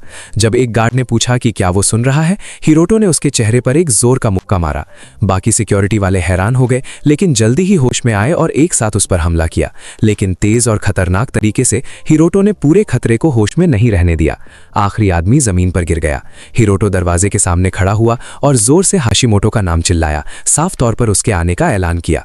तब तक मेन कमरे में फाकी बहुत मुश्किल से लड़ रहा था, लेकिन वो बहुत सारे हमलावरों से घिरा हुआ था। उसे अफसोस हो रहा था कि उसने ये मिशन क्यों लिया और बहुत दुख हो रहा था कि वो एक भी लड़की को बचा नहीं पाया। हाशिमोटो ने उसे धमकाया, कसम खाई कि फाकी की मौत के बाद वो उसकी पत्नी और बच्चों को भी उसके पास भेज देगा। उसने पागलपन से हंसते हुए ये भी कहा कि वो पहले उन्हें छोटे छोटे टुकड़ों में काट देगा। जैसे ही हाशिमोटो इस मानसिक तकलीफ से खुश हो रहा था, दरवाजे पर जहां हिरोटो खड़ा था एक बहुत बड़ा धमाका हुआ। हिरोटो की आवाज बाहर से गूंजते हुए सुनकर हाशिमोटो हैरत में पीछे हट गया, पूछ रहा था कि ये कौन है।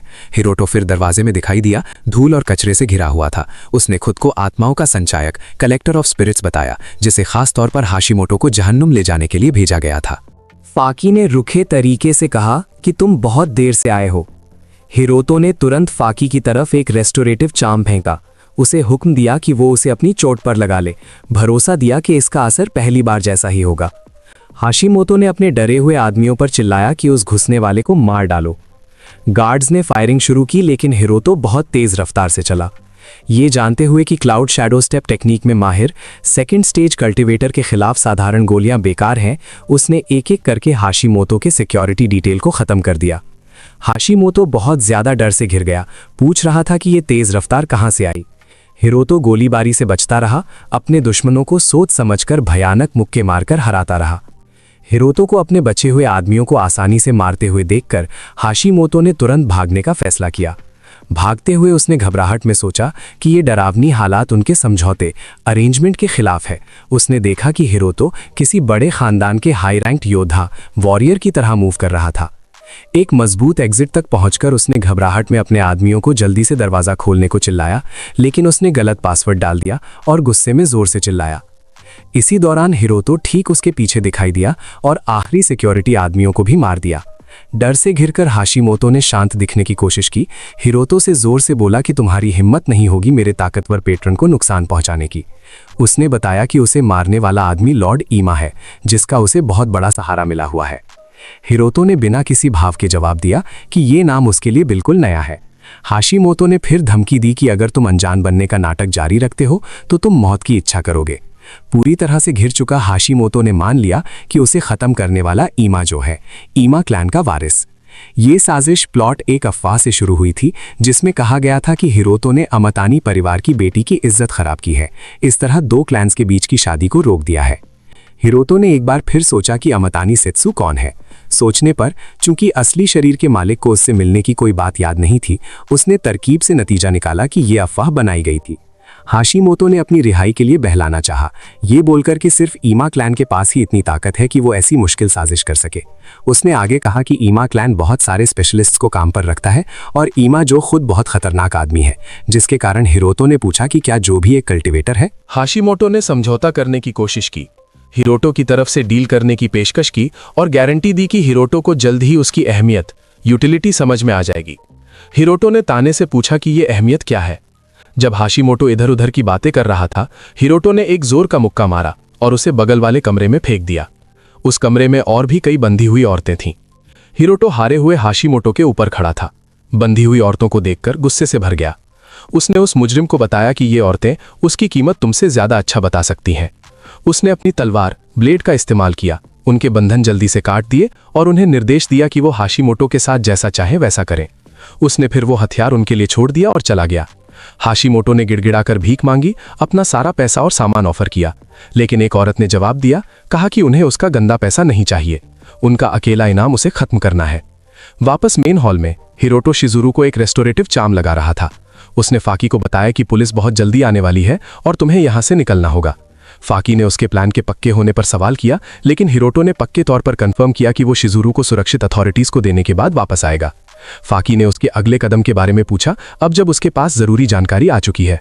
हिरोटो ने जवाब दिया कि उसका इरादा आईएमए मामले की अच्छी तरह से जांच करना है और उसके बाद वो उन्हें अच्छे से मिटा देगा। बाद में अपने घर पर हिरोटो ने सोचा कि हाशिमोटो के गिरने के बावजूद वो आदमी जिसे एस के नाम से जाना जाता है अभी भी हाथ नहीं आया है। हिरोटो ने फैसला किया कि वो एस को ढूंढेगा और उसे पूरी तरह से खत्म कर देगा। उसका ध्यान अचानक डोरबेल की घंटी से टूटा। उसने सोचा कि इस अजीब समय पर कौन आएगा। दरवाजे पर बिजनेस अटायर में एक आदमी खड़ा था, जिसने हिरोटो को बताया कि वो प्रेसिडेंट शुगा का भेजा हुआ है। उस संदेशवाहक ने हिरोटो को एक इन्विटेशन और एक नोट दिया जिसमें लिखा था कि जैसे ही वो तैयार होगा उनका निकलना तुरंत शुरू हो जाएगा। हिरोटो ने लीव, जाना शब्द के मतलब पर सोचा। इन्विटेशन खोलने पर उसने अंदर एक अच्छा सिला हुआ सूट देखा। इसके चलते उसने शिजुरू को फोन किया, हालात के बारे में पूरी जानकारी मांगने के लिए। शिजुरू ने तुरंत उसे बताया कि उसे पता है कि उसके पास वो चीज है और आगे होने वाले इवेंट के बारे में बताया, इन्फ्लुएंशियल होशिजू फैमिली की तरफ से एक पार्टी। हिरोटो ने पूछा कि क्या मेरा वहां होना जरूरी है। शिजुरू ने समझाया कि चूयान पिल को ठीक से मार्केट करने के लिए उनको होशिसु फैमिली के पास जाना जरूरी था, जो नायोमी सिटी में सबसे बड़ी दवाई ग्रुप चलाती थी। उसने फिर जोड़ा कि उसकी पहली मंगेतर भी वहां होगी। पहली मंगेतर सुनकर हिरोटो तुरंत चौंक गया।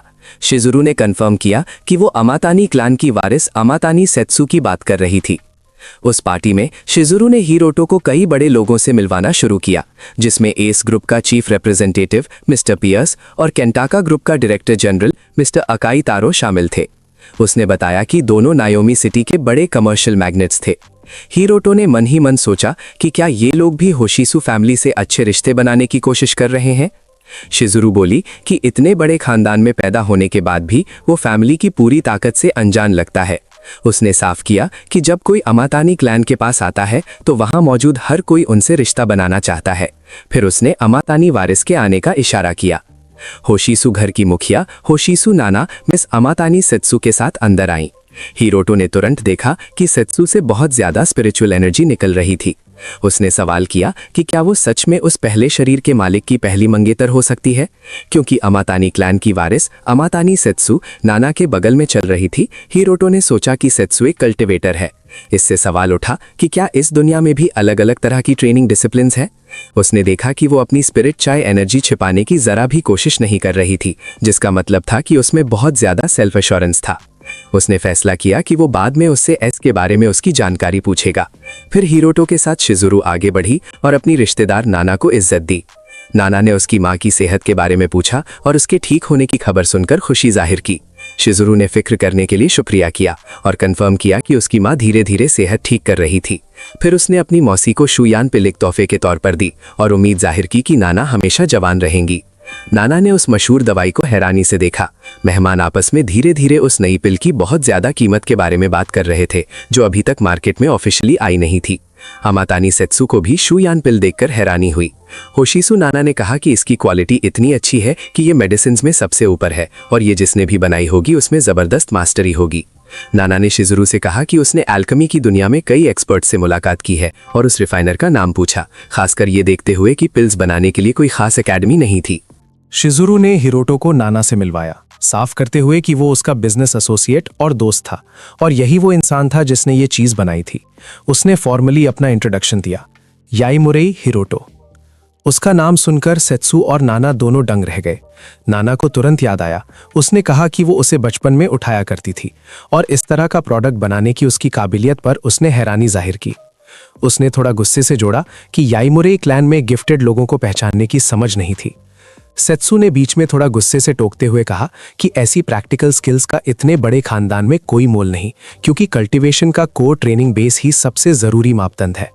उसने आगे कहा कि अगर ऐसा नहीं होता तो उसको कई साल पहले ही अमातितानी क्लैन में उनके रिस्पेक्टेड सीनियर मेंबर्स में से एक के तौर पर एक्सेप्ट कर लिया गया होता। अपनी पहले की सोच को कंफर्म करते हुए हिरोटो को एहसास हुआ कि ये बड़े खानदान सच में बेसिक ट्रेनिंग डिसिप्लिन्स में अच्छे थे, हालांकि वो रोया कॉन्टिनेंट में यूज किए जाने वालों से बहुत कमजोर थे। सेत्सु ने कमेंट किया कि उसके कम स्टेटस को देखते हुए ऐसी एबिलिटीज होने का कोई मतलब नहीं था, जिसे नाना ने भी थोड़ा रुकते हुए मान लिया। नाना ने फिर उसे उस मास्टर की पहचान पूछी जिसके पास ऐसी दवाई बनाने की काबिलियत थी। हिरोटो को अपना पहला मेंटोर याद आया। उसने हल्की मुस्कान के साथ जवाब दिया कि वो तो बस खुद से सीखा हुआ इंसान है और उसका कोई मास्टर नहीं है। इसके बाद उसने कहा कि एक जरूरी टॉपिक था जो वो उससे करना चाहता था। एकदम सफेद सूट में एक आदमी अचानक उनकी बात काटकर वहां आया। वो अभी अभी मौसी नाना को जन्मदिन की शुभकामनाएं देने पहुंचा था। उसके आने पर एक मेहमान ने तुरंत पूछा कि वो कौन था, लेकिन दूसरे मेहमान ने उसे तुरंत एमा लीनियज का वारिस आई जो के रूप में पहचान लिया और याद दिलाया कि वो पिछले साल की पार्टी में भी मौजूद था। नाना का उसे इतने प्यार से वेलकम करना हिरोटो के लिए बहुत हैरानी की बात थी। आई जो ने वहां आने के लिए तुरंत सफाई दी, साफ साफ कहते हुए कि वो मौसी नाना का जन्मदिन मिस नहीं कर सकता था। अगले ही पल उसका ध्यान शिजुरू की तरफ गया। नाना ने उस जवान औरत को उससे फॉर्मली मिस शुगा शिजुरू के रूप में मिलवाया और बताया कि वो बड़े शुगा हाउसहोल्ड की बेटी थी। हल्की मुस्कान के साथ आई जो ने उसकी तरफ देखा, फिर उसने पूरे सेल्फ अश्योरेंस के साथ अपना इंट्रोडक्शन देना शुरू किया। अचानक हिरोटो ने बीच में टोक दिया, उसका हाथ पकड़कर जोर से कहा कि उसे उसके बारे में पहले ही बहुत कुछ बता दिया गया है। अंदर ही अंदर हाइरोतो ने उस आदमी पर अनजान होने का नाटक करने का इल्जाम लगाया, ये तय करते हुए कि वो देखेगा कि ये चरेट कितनी देर चलता है। हाशिमोतो की बात से प्रेरित होकर हाइरोतो ने ये चेक करने का फैसला किया कि क्या आईजो सच में एक कल्टीवेटर है। इसी वजह से उसने अपना सेल्फ इंट्रोडक्शन दिया। वो जानता था कि आम कल्टीवेटर्स अपनी ताकत छिपाने के लिए जानबूझकर अपनी स्पिरिचुअल एनर्जी को कम रखते हैं। एनर्जी तभी लीक होती है जब बहुत स्ट्रेस हो या उसे ठीक से कंट्रोल ना किया जा रहा हो। इसके अलावा हाइरोतो जानता था कि इंटरनल रास्तों में एनर्जी के फ्लो को पूरी तरह रोकना इम्पॉसिबल था। उसने कोशिश की कि अपनी खुद की थोड़ी सी एनर्जी उन रास्तों में डाले, लेकिन उसको किसी भी तरह की स्पिरिचुअल एनर्जी का निशान ना मिलने पर झटका लगा और ये सवाल उठा कि क्या इसका मतलब ये आदमी सच में कल्टीवेटर नहीं था। आई जो ने मिस्टर याईमोरे को पहचाना और कहा कि आखिरकार उससे मिलकर उसे सम्मान मिला। फिर उसने अपना ध्यान सेत्सु की तरफ किया और उसको भी नमस्कार किया। हाइरोतो ने हैरानी से उनके इंटरैक्शन को देखा। आई जो से जरा भी एनर्जी ऑसिलेशंस ना मिलने के बावजूद हाइरोतो हैरान था कि उसका असली नाम सुनने के बाद भी उसे उस आदमी से कोई जानलेवा इरादा महसूस नहीं हुआ। डिनर होने के बाद मेहमानों को बॉलरूम में जाने के लिए इनवाइट किया गया। लोगों ने तुरंत डांस के लिए जोड़ी बनाना शुरू कर दिया। हाइरोतो अभी भी जो की सिचुएशन में उलझा हुआ था, सोच रहा था कि क्या उसे गलत बताया गया था, क्या वो आदमी सच में कल्टीवेटर नहीं था। अगर ऐसा था तो उसका छिपा हुआ मकसद क्या था। जब वो ये सब सोच रहा था तभी एक जवान लड़का शिजुरू के पास आया और डांस के लिए रिक्वेस्ट की। उसने तुरंत और प्यार से मना कर दिया।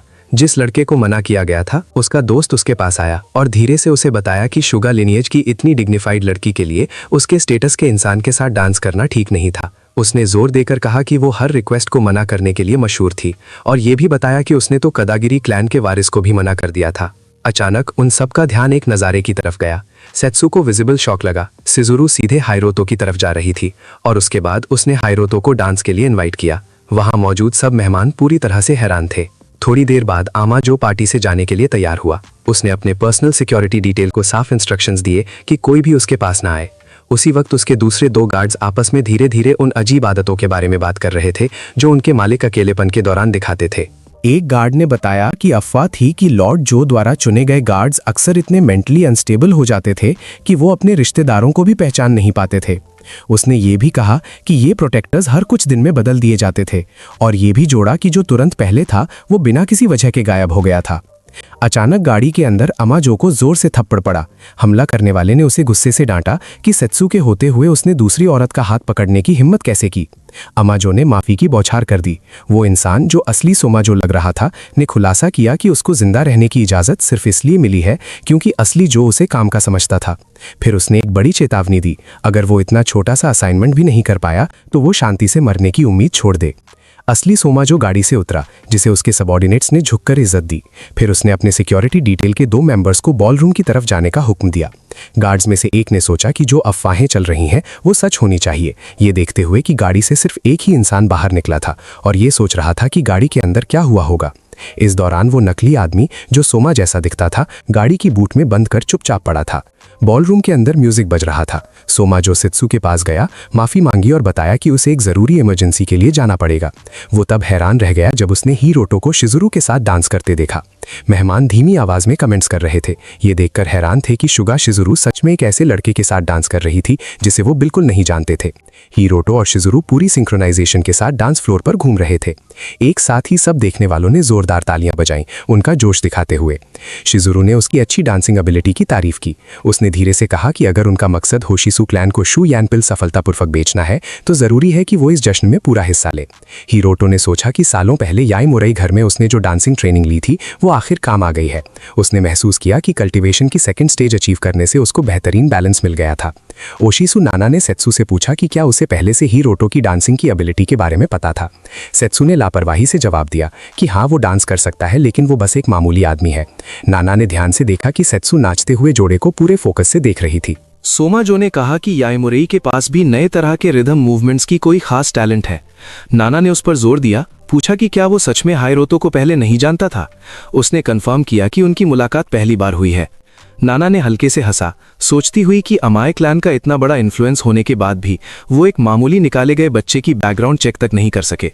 सोमा ने बात पलटने की कोशिश की, ये बोलकर कि उन्हें होशिसु क्लैन के इलाकों में कोई गड़बड़ी करने की परमिशन नहीं थी।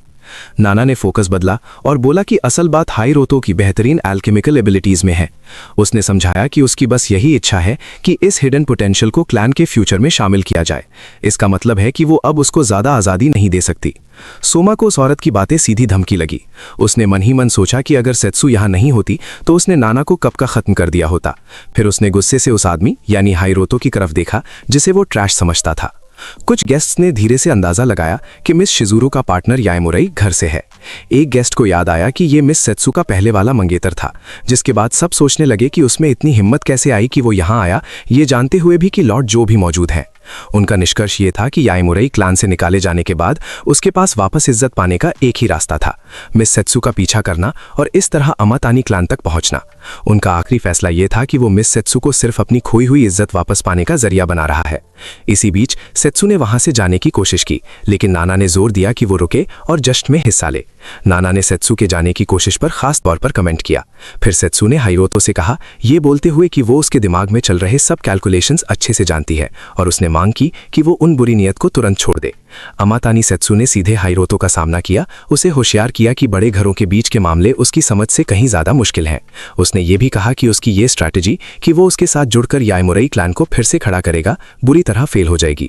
हैरान होकर हाइरोतो ने पूछा कि वो किस बारे में बात कर रही है।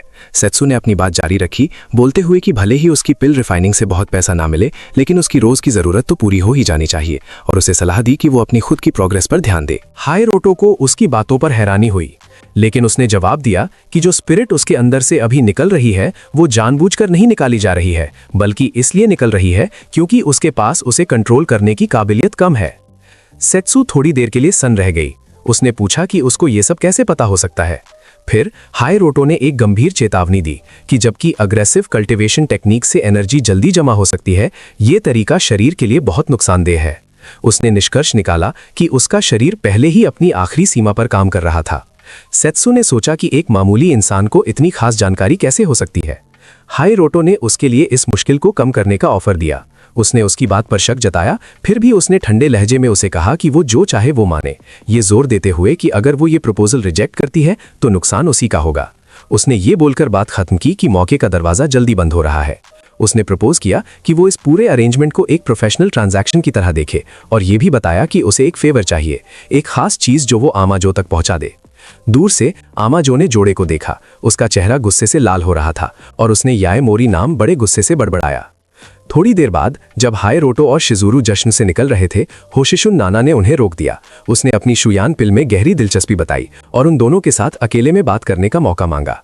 गार्डन में चलते हुए हायरोटो ने अंदाजा लगाया कि नाना की पर्सनल इन्वॉल्वमेंट का मतलब है कि वो सिर्फ शुयान पिल से ज्यादा कुछ और चाहती थी।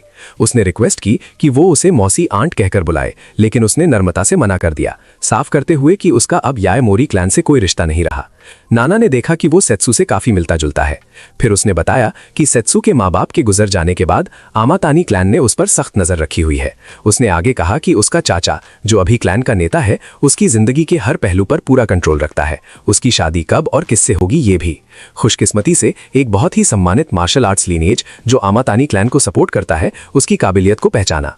इस पहचान से उसे वो क्रेडेंशियल्स मिले जो एक लेजेंडरी कल्टिवेटर की स्टेटस पाने के लिए जरूरी थे। फिर भी एरिस्टोक्रेसी में पैदा होने के कारण वो आमातानी क्लैन के कंट्रोल में फंसी हुई थी, जब तक कि वो पूरी तरह से मॉर्टल रेल्म को ट्रांसेंड न कर ले। शिजुरू ने इंसानों की दुनिया को पार करने का मतलब समझने में कंफ्यूजन जताई। हायरोतो ने मन ही मन समझाया कि ये सक्सेस कल्टीवेशन की 3rd टियर तक पहुंचना था, इस बात पर जोर देते हुए कि 2nd और 3rd स्टेज के बीच का फासला बहुत बड़ा था, जैसे जमीन और आसमान के बीच का फासला हो। उसने ये अनुमान लगाया कि सेत्सु ने शक्ति जल्दी जमा करने के लिए एक मुश्किल रास्ता चुना था, जिसमें उसे खुद को शारीरिक रूप से कमजोर करना पड़ा और अपनी कल्टीवेशन बेस बनाने के बदले अपनी जिंदगी के साल देने पड़े। हायरोतो ने नाना से पूछा कि वो ये सब डिटेल्स उसके साथ क्यों शेयर कर रही थी। नाना ने जवाब दिया कि उसने सेत्सु की हालत सुधारने के लिए हर कोशिश की, लेकिन कोई सही इलाज नहीं मिला। उसने दुख जताया कि जैसे शिजुरू की मां की बीमारी में हुआ, उसकी सब कोशिशें बेकार गईं। नाना ने फिर कहा कि उसका मकसद सिर्फ सेत्सु को बचाना था। नाना ने माना कि वो खुद चू यान पिल नहीं बना सकती, लेकिन उसने जोर दिया कि हायरोतो की मास्टरी उस हर मेडिसिनल स्पेशलिस्ट से कहीं ज्यादा थी जिससे वो मिली थी। इसलिए उसने निष्कर्ष निकाला कि ठीक होने का थोड़ा सा मौका अभी भी था। शिजुरू हैरान रह गई जब उसने महसूस किया कि उसकी आंट नाना, जो ट्रेडिशनल मेडिसिन एसोसिएशन की हेड थीं, वो सर्टिफाइड डॉक्टर से ज्यादा हायरोतो पर भरोसा कर रही थीं। उसने अकेले में याद किया कि हायरोतो दवाइयों के साथ साथ शक्तिशाली टैलिस्मन्स भी बना सकता था। हायरोतो को शक होने लगा कि लेजेंडरी कल्टीवेटर वाला मामला सिर्फ किसी दूसरे मकसद को छुपाने का बहाना था। उसने सोचा कि यहाँ के कल्टीवेशन मेथड्स रोया कॉन्टिनेंट पर यूज होने वाले मेथड्स के सामने बहुत मामूली लगते थे।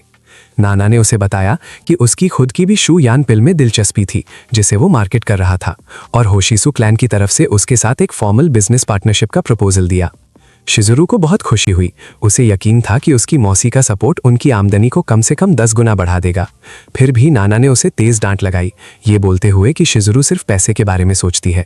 इसके बाद उसने आखिर में हायरोतो से रिक्वेस्ट की कि वो सेत्सु को सपोर्ट करे, उस लड़की को अंदर से अच्छा और नर्म दिल बताते हुए। नाना ने यह भी खुलासा किया कि जब शुरुआत में सगाई तोड़ी गई थी, तब सेत्सु ने असल में इसका विरोध किया था। ये जानकारी सुनकर हायरोतो बहुत हैरान हुआ। अचानक सोमो वहां आ गया और आंट नाना से जल्दी जाने के लिए माफी मांगी। हायरोतो और नाना को साथ देखकर उसने याइमोरे का शुक्रिया किया उसके आने के लिए और उम्मीद जताई कि वो फ्यूचर में फिर मिलेंगे। हायरोतो ने सोमो से हाथ मिलाया और कहा कि उसे भी ऐसा ही लगता है, लेकिन साथ ही उसे एक अजीब बात महसूस हुई। उसने सोमो जो के अंदर से तेज स्पिरिचुअल की एनर्जी निकलते हुए महसूस की। इसके बाद जब सोमोजो वहां से निकल रहा था, तो एक गार्ड ने उसे मिस सेत्सु की तरफ से एक निशानी दी, एक कागज की तितली। उस चीज की अहमियत ना समझ पाकर सोमोजो ने अपने इम्पर्सोनेटर को निर्देश दिया कि वो इस गिफ्ट को सुरक्षित रखे और उसकी परमिशन के बिना इसे ना खोले। असली सोमोजो बहुत नाखुश था। उसे हाशिमोतो की वजह से इस इवेंट में खुद आना पड़ा था। उसे यकीन था कि याइमोरे वही घिनौना इंसान था जो वो हमेशा से था। असली सोमोजो ने नानो होशियू और याइमोरे हिरोतो के खिलाफ कसम खाई, ये वादा करते हुए कि वो उन्हें सेत्सु के ही हाथों से बर्बाद कर देगा। इसी बीच डर से कांपते हुए नकली सोमोजो अपने मास्टर को देख रहा था, जबकि उसके हाथ में पकड़े बॉक्स के अंदर की कागज की तितली चमकने लगी। एक अलग जगह पर हिरोतो एक बहुत ऊंची स्काईस्क्रेपर की चोटी पर बैठा था। जब उसने वो चमकदार कागज की तितली पकड़ी तो उसे एस से किया हुआ वादा याद आया कि उनकी मुलाकात जल्द ही होगी। उसने देखा कि ट्रैकिंग टैलिस्मन हिला नहीं था। इससे ये कंफर्म हो गया कि जिसको वो ढूंढ रहा था वो इसी बिल्डिंग के अंदर होना चाहिए। उसने पहचाना कि ये जगह एएमए क्लैन की प्रॉपर्टी है। फिर वो छत से कूद गया, ये बोलते हुए कि शुरुआत करने का वक्त आ गया है। दूसरी जगह नाना आने वाले ऑक्शन के लिए रखी हुई कीमती चीजों पर ध्यान दे रही थी। वो रहस्यमयी सुनहरा फूल जिसमें 3 साल में एक बार फल लगते हैं और वाटर स्पिरिट राई जो साल में एक बार दिखती है। वो 2 दुर्लभ पौधों को मॉनिटर कर रही थी, ये सोचकर कि वो अब पकने ही वाले हैं। उसने सोचा कि 3 महीने बाद होने वाले कल्टीवेटर्स टूर्नामेंट में इन्हें जरूरी सामान के बदले दे देगी। अचानक उसने किसी अनजानी मौजूदगी को महसूस किया और सोचा कि ये कौन हो सकता है। अंधेरे से एक मॉन्क बाहर निकला और बोला कि स्पिरिचुअल की को डिटेक्ट करने की उसकी सेंसिटिविटी अभी भी तेज है। 100 हर्ब सेक्ट के पहले की शानदार स्टूडेंट से यही उम्मीद थी, भले ही उसकी चोट ज्यादा हो और उसका कल्टीवेशन बेस टूटा हुआ हो। नाना डर गई।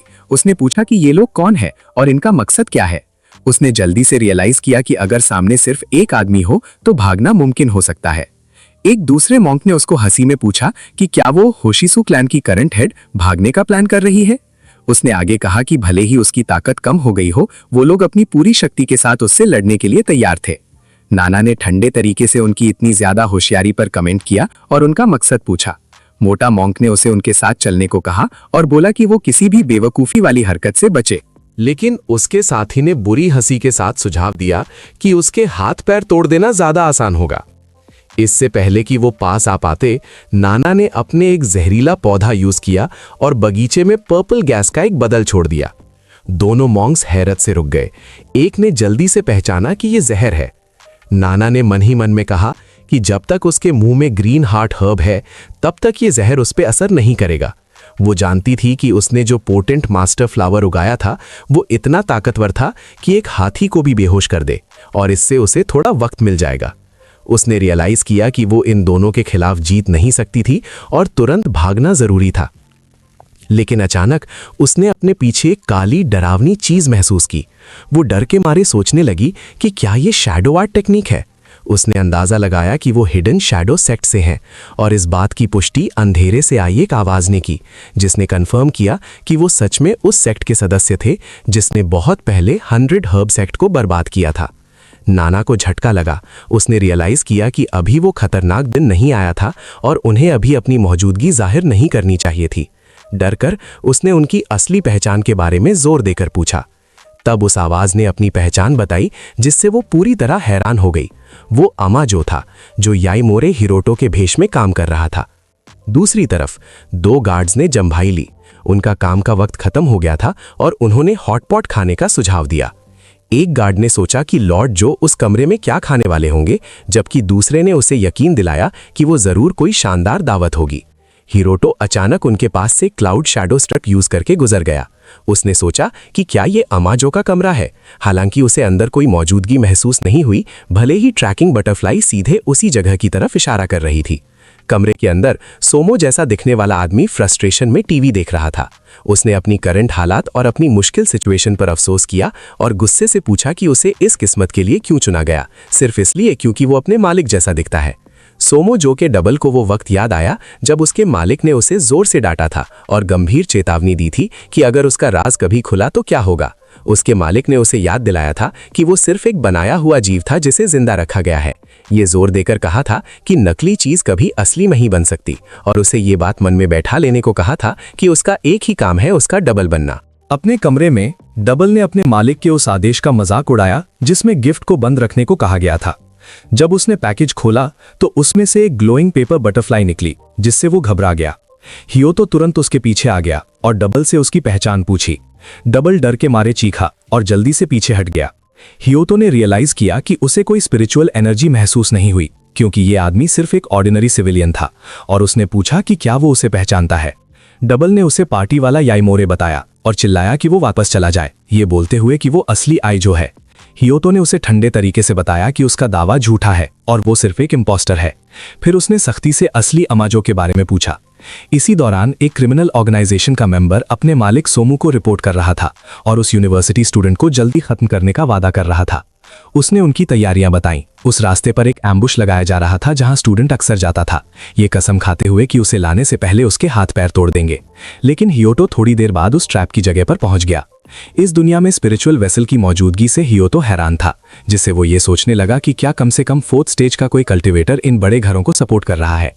उसने सोचा कि स्पिरिचुअल वेसल्स खास टूल्स होते हैं जिनमें अलग ताकत होती है। वो ऐसी जगहों पर बनाए जाते हैं जहां स्पिरिचुअल की बहुत ज्यादा हो और उनकी क्वालिटी इस बात पर डिपेंड करती है कि बनाने वाला उसमें कितनी एनर्जी डालता है। लेकिन वो जानता था कि ऐसी चीजें सिर्फ 4th स्टेज ऑफ कल्टीवेशन से ही बनाई जा सकती हैं, क्योंकि उसके लिए स्पिरिचुअल की पर बिल्कुल सही कंट्रोल होना जरूरी होता है। क्योंकि इस जगह पर स्पिरिचुअल की कॉन्सेंट्रेशन कम थी, उसने अनुमान लगाया कि उन्हें बनाना इम्पॉसिबल था जब तक कि एस फैमिली के पास कोई स्पिरिट स्प्रिंग ना हो। उसने तय किया कि जब सोमू का मामला खत्म हो जाएगा तो उसे तुरंत रियुगा स्प्रिंग ढूंढना होगा ताकि वो अपना कल्टीवेशन लेवल बढ़ा सके। उसे एक गैंग मेंबर की आवाज ने रोका, जिसने उस पर इंतजार करवाने का मजाक उड़ाया और बताया कि किसी ने उसे मरवाने के लिए बहुत सारा पैसा दिया है। हियोतो ने उन्हें एक ठंडी नजर से देखा, जिससे उनके लीडर को गुस्सा आ गया और उसने पूछा कि वो ऐसे क्यों देख रहा है। उसने अपने आदमियों को अटैक करने का हुक्म दिया। लीडर के इस विश्वास के बावजूद कि उसके आदमी हराए नहीं जा सकते, हियोतो ने उन्हें बहुत तेजी से हटा दिया, जिससे लीडर को गहरा झटका लगा। कुछ ही पलों में हर हमला करने वाला जख्मी पड़ा था। उसने पूरे हैरानी में पूछा कि क्या हियोतो सच में इंसान है। हिरोटो उनके गिरे हुए शरीरों पर खड़ा हुआ, उनमें से एक को पकड़ा और शांति से पूछा कि यह हुक्म किसने दिया था। सेत्सु नाना होशिसु के घर पर मौजूद थी। उसके एक सबॉर्डिनेट ने छत के कैमरे से सर्विलेंस फुटेज दिखाया और समझाया कि करीब 1 AM पर 2 लोग दिखे थे और उन्होंने मिसेस नाना पर अटैक किया था। वीडियो में घुसने की तारीख दिख रही थी, लेकिन रिकॉर्डिंग अचानक बंद हो गई, जिससे उन्होंने सोचा कि मिसेस नाना को किडनैप कर लिया गया है। आदमी ने यह भी कहा कि टोटल 3 अटैकर्स थे, लेकिन उनके पास एक आदमी का साफ चेहरा था। सेत्सु को झटका लगा जब उसने उस आदमी को पहचाना जो उस दिन पार्टी में आया था, मिस्टर याइमुरे। सेत्सु तुरंत हिरोटो के घर के लिए निकल गई। उसके एड्रेस पर पहुंचकर उसने गुस्से में सोचा कि हिरोटो याइमुरे की हिम्मत कैसे हुई उसके रिश्तेदार को निशाना बनाने की। उसे वहां एक जख्मी फाइटर मिला, जिसने पूछा कि क्या उसे लॉर्ड हिरोटो की जरूरत है। उसने सख्ती से पूछा कि क्या वो याइमुरे के रिटेनर्स में से एक है और उसे अपने मास्टर के पास ले जाने को कहा। उसे यकीन था कि यही लोग थे जिन्होंने उसकी मौसी को उठाया था। उस आदमी ने कंफर्म किया कि हिरोटो अंदर था और उसे गार्डन से होते हुए ले गया। सेत्सु ने देखा कि जमीन पर बहुत सारे अटेंडेंट्स काम कर रहे थे, लेकिन उसने उन्हें आम मजदूर समझा। घर के अंदर हराए गए गैंग का लीडर हिरोटो को पानी दे रहा था। सेत्सु अंदर घुस गई, याइमुरे चिल्लाते हुए, जिससे हिरोटो ने सरप्राइज से ऊपर देखा। उसने गुस्से से उससे तुरंत अपने फॉलोअर्स को उसकी मौसी को छोड़ने का हुक्म देने को कहा और वादा किया कि अगर वो मान गया तो वो इस गलती को माफ कर देगी। हिरोटो ने उलझन में सोचा कि वो किस फॉलोअर्स और किस मौसी की बात कर रही है। सेत्सु ने उससे सामना किया और उसके रिलेटिव को किडनैप करने की वजह पूछी। हिरोटो ने इल्जाम पर हैरानी जताई और पूछा कि क्या वो उस पर शक कर रही है। उसने उसके चेहरे पर चिल्लाया कि अनजान बनने की एक्टिंग बंद करे और बताया कि उसके पास उसका वीडियो एविडेंस है। तब हिरोटो ने रियलाइज किया कि किसी ने उसका भेस बदलकर आंट नाना को किडनैप किया था।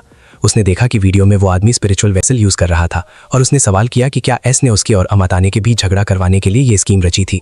सेत्सु ब्लू स्पिरिचुअल ऑरा से घिर गई जब उसने मांग की कि हिरोटो तुरंत उसकी मौसी को लाए और उसे सजा देने के लिए कल्टीवेटर की पावर यूज करने की धमकी दी। हिरोटो ने शांति से जवाब दिया कि 1:30 AM पर उसकी मौसी के घर पर उसका होना फिजिकली इम्पॉसिबल है और उसने सुझाव दिया कि वो वहां मौजूद एस के फॉलोअर्स से सवाल करे। सेत्सु उलझन में पड़ गई। उसे समझ नहीं आया कि क्या वो सच में बेगुनाह था। एक कंटेंट एसोसिएशन मेंबर बोल उठा। उसने दावा किया कि उसके पास लॉर्ड एस के साथ डिजिटल कॉरेस्पॉन्डेंस लॉग है।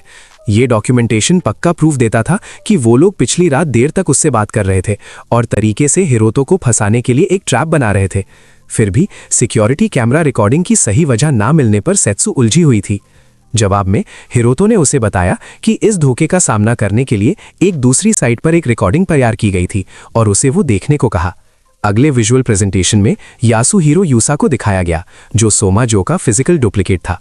यूसा ने कन्फेस किया कि वो आमतौर पर लॉर्ड सोमा का पर्सनल बॉडीगार्ड होता है, पर आज वो सिर्फ उनकी जगह इस सोशल इवेंट में शामिल हुआ था। उसने आगे बताया कि वो आमतौर पर एक स्पेशल रिंग यूज करता है ताकि वो गार्ड जैसा दिख सके, और ये बात वो सिर्फ बहुत ही सीक्रेट जगहों पर बताता है। सेत्सु बहुत ज्यादा हैरान रह गई। उसने पूछा कि क्या एस में इतनी ताकत है कि वो अपना पूरा रूप बदल सके। हिरोतो ने समझाया कि एस के पास असल में एक स्पिरिचुअल वेसल है जो इसी काम के लिए बनी है। सेत्सु को और जोर का झटका लगा। उसने कहा कि ऐसी चीजें तो बहुत कीमती होती हैं जो पीढ़ियों से चलती आ रही हैं और बड़े रईस खानदान भी उन्हें संभाल कर रखते हैं। मैंने कभी सोचा नहीं था कि लॉर्ड एस के पास ये चीज होगी। हिरोतो ने बोला कि एस का पूरा प्लान था कि वो मेरी आइडेंटिटी चुरा ले और उसके बाद आंट नाना को किडनैप कर ले। इससे सेत्सु को मजबूर किया जाता कि वो मेरे मरने की वजह बने और इस तरह ये गुनाह हमेशा के लिए मुझ पर लग जाता। सेत्सु बहुत ज्यादा गुस्से में थी। उसने तुरंत बोला कि वो खुद एस से मिलकर ये मामला निपटा देगी, लेकिन हिरोतो ने उसे साफ साफ वार्न किया। बोला कि ऐसा करने से उसकी मौसी बहुत बड़े खतरे में पड़ जाएंगी। वो खुद को बहुत हेल्पलेस फील करने लगी। उसने बेचैनी से पूछा कि अब उसे इसके बजाय क्या करना चाहिए। तब हिरोतो ने उसे यकीन दिलाया कि एक तरीका है जिससे एस का ये बड़ा प्लान उसी के खिलाफ इस्तेमाल किया जा सकता है।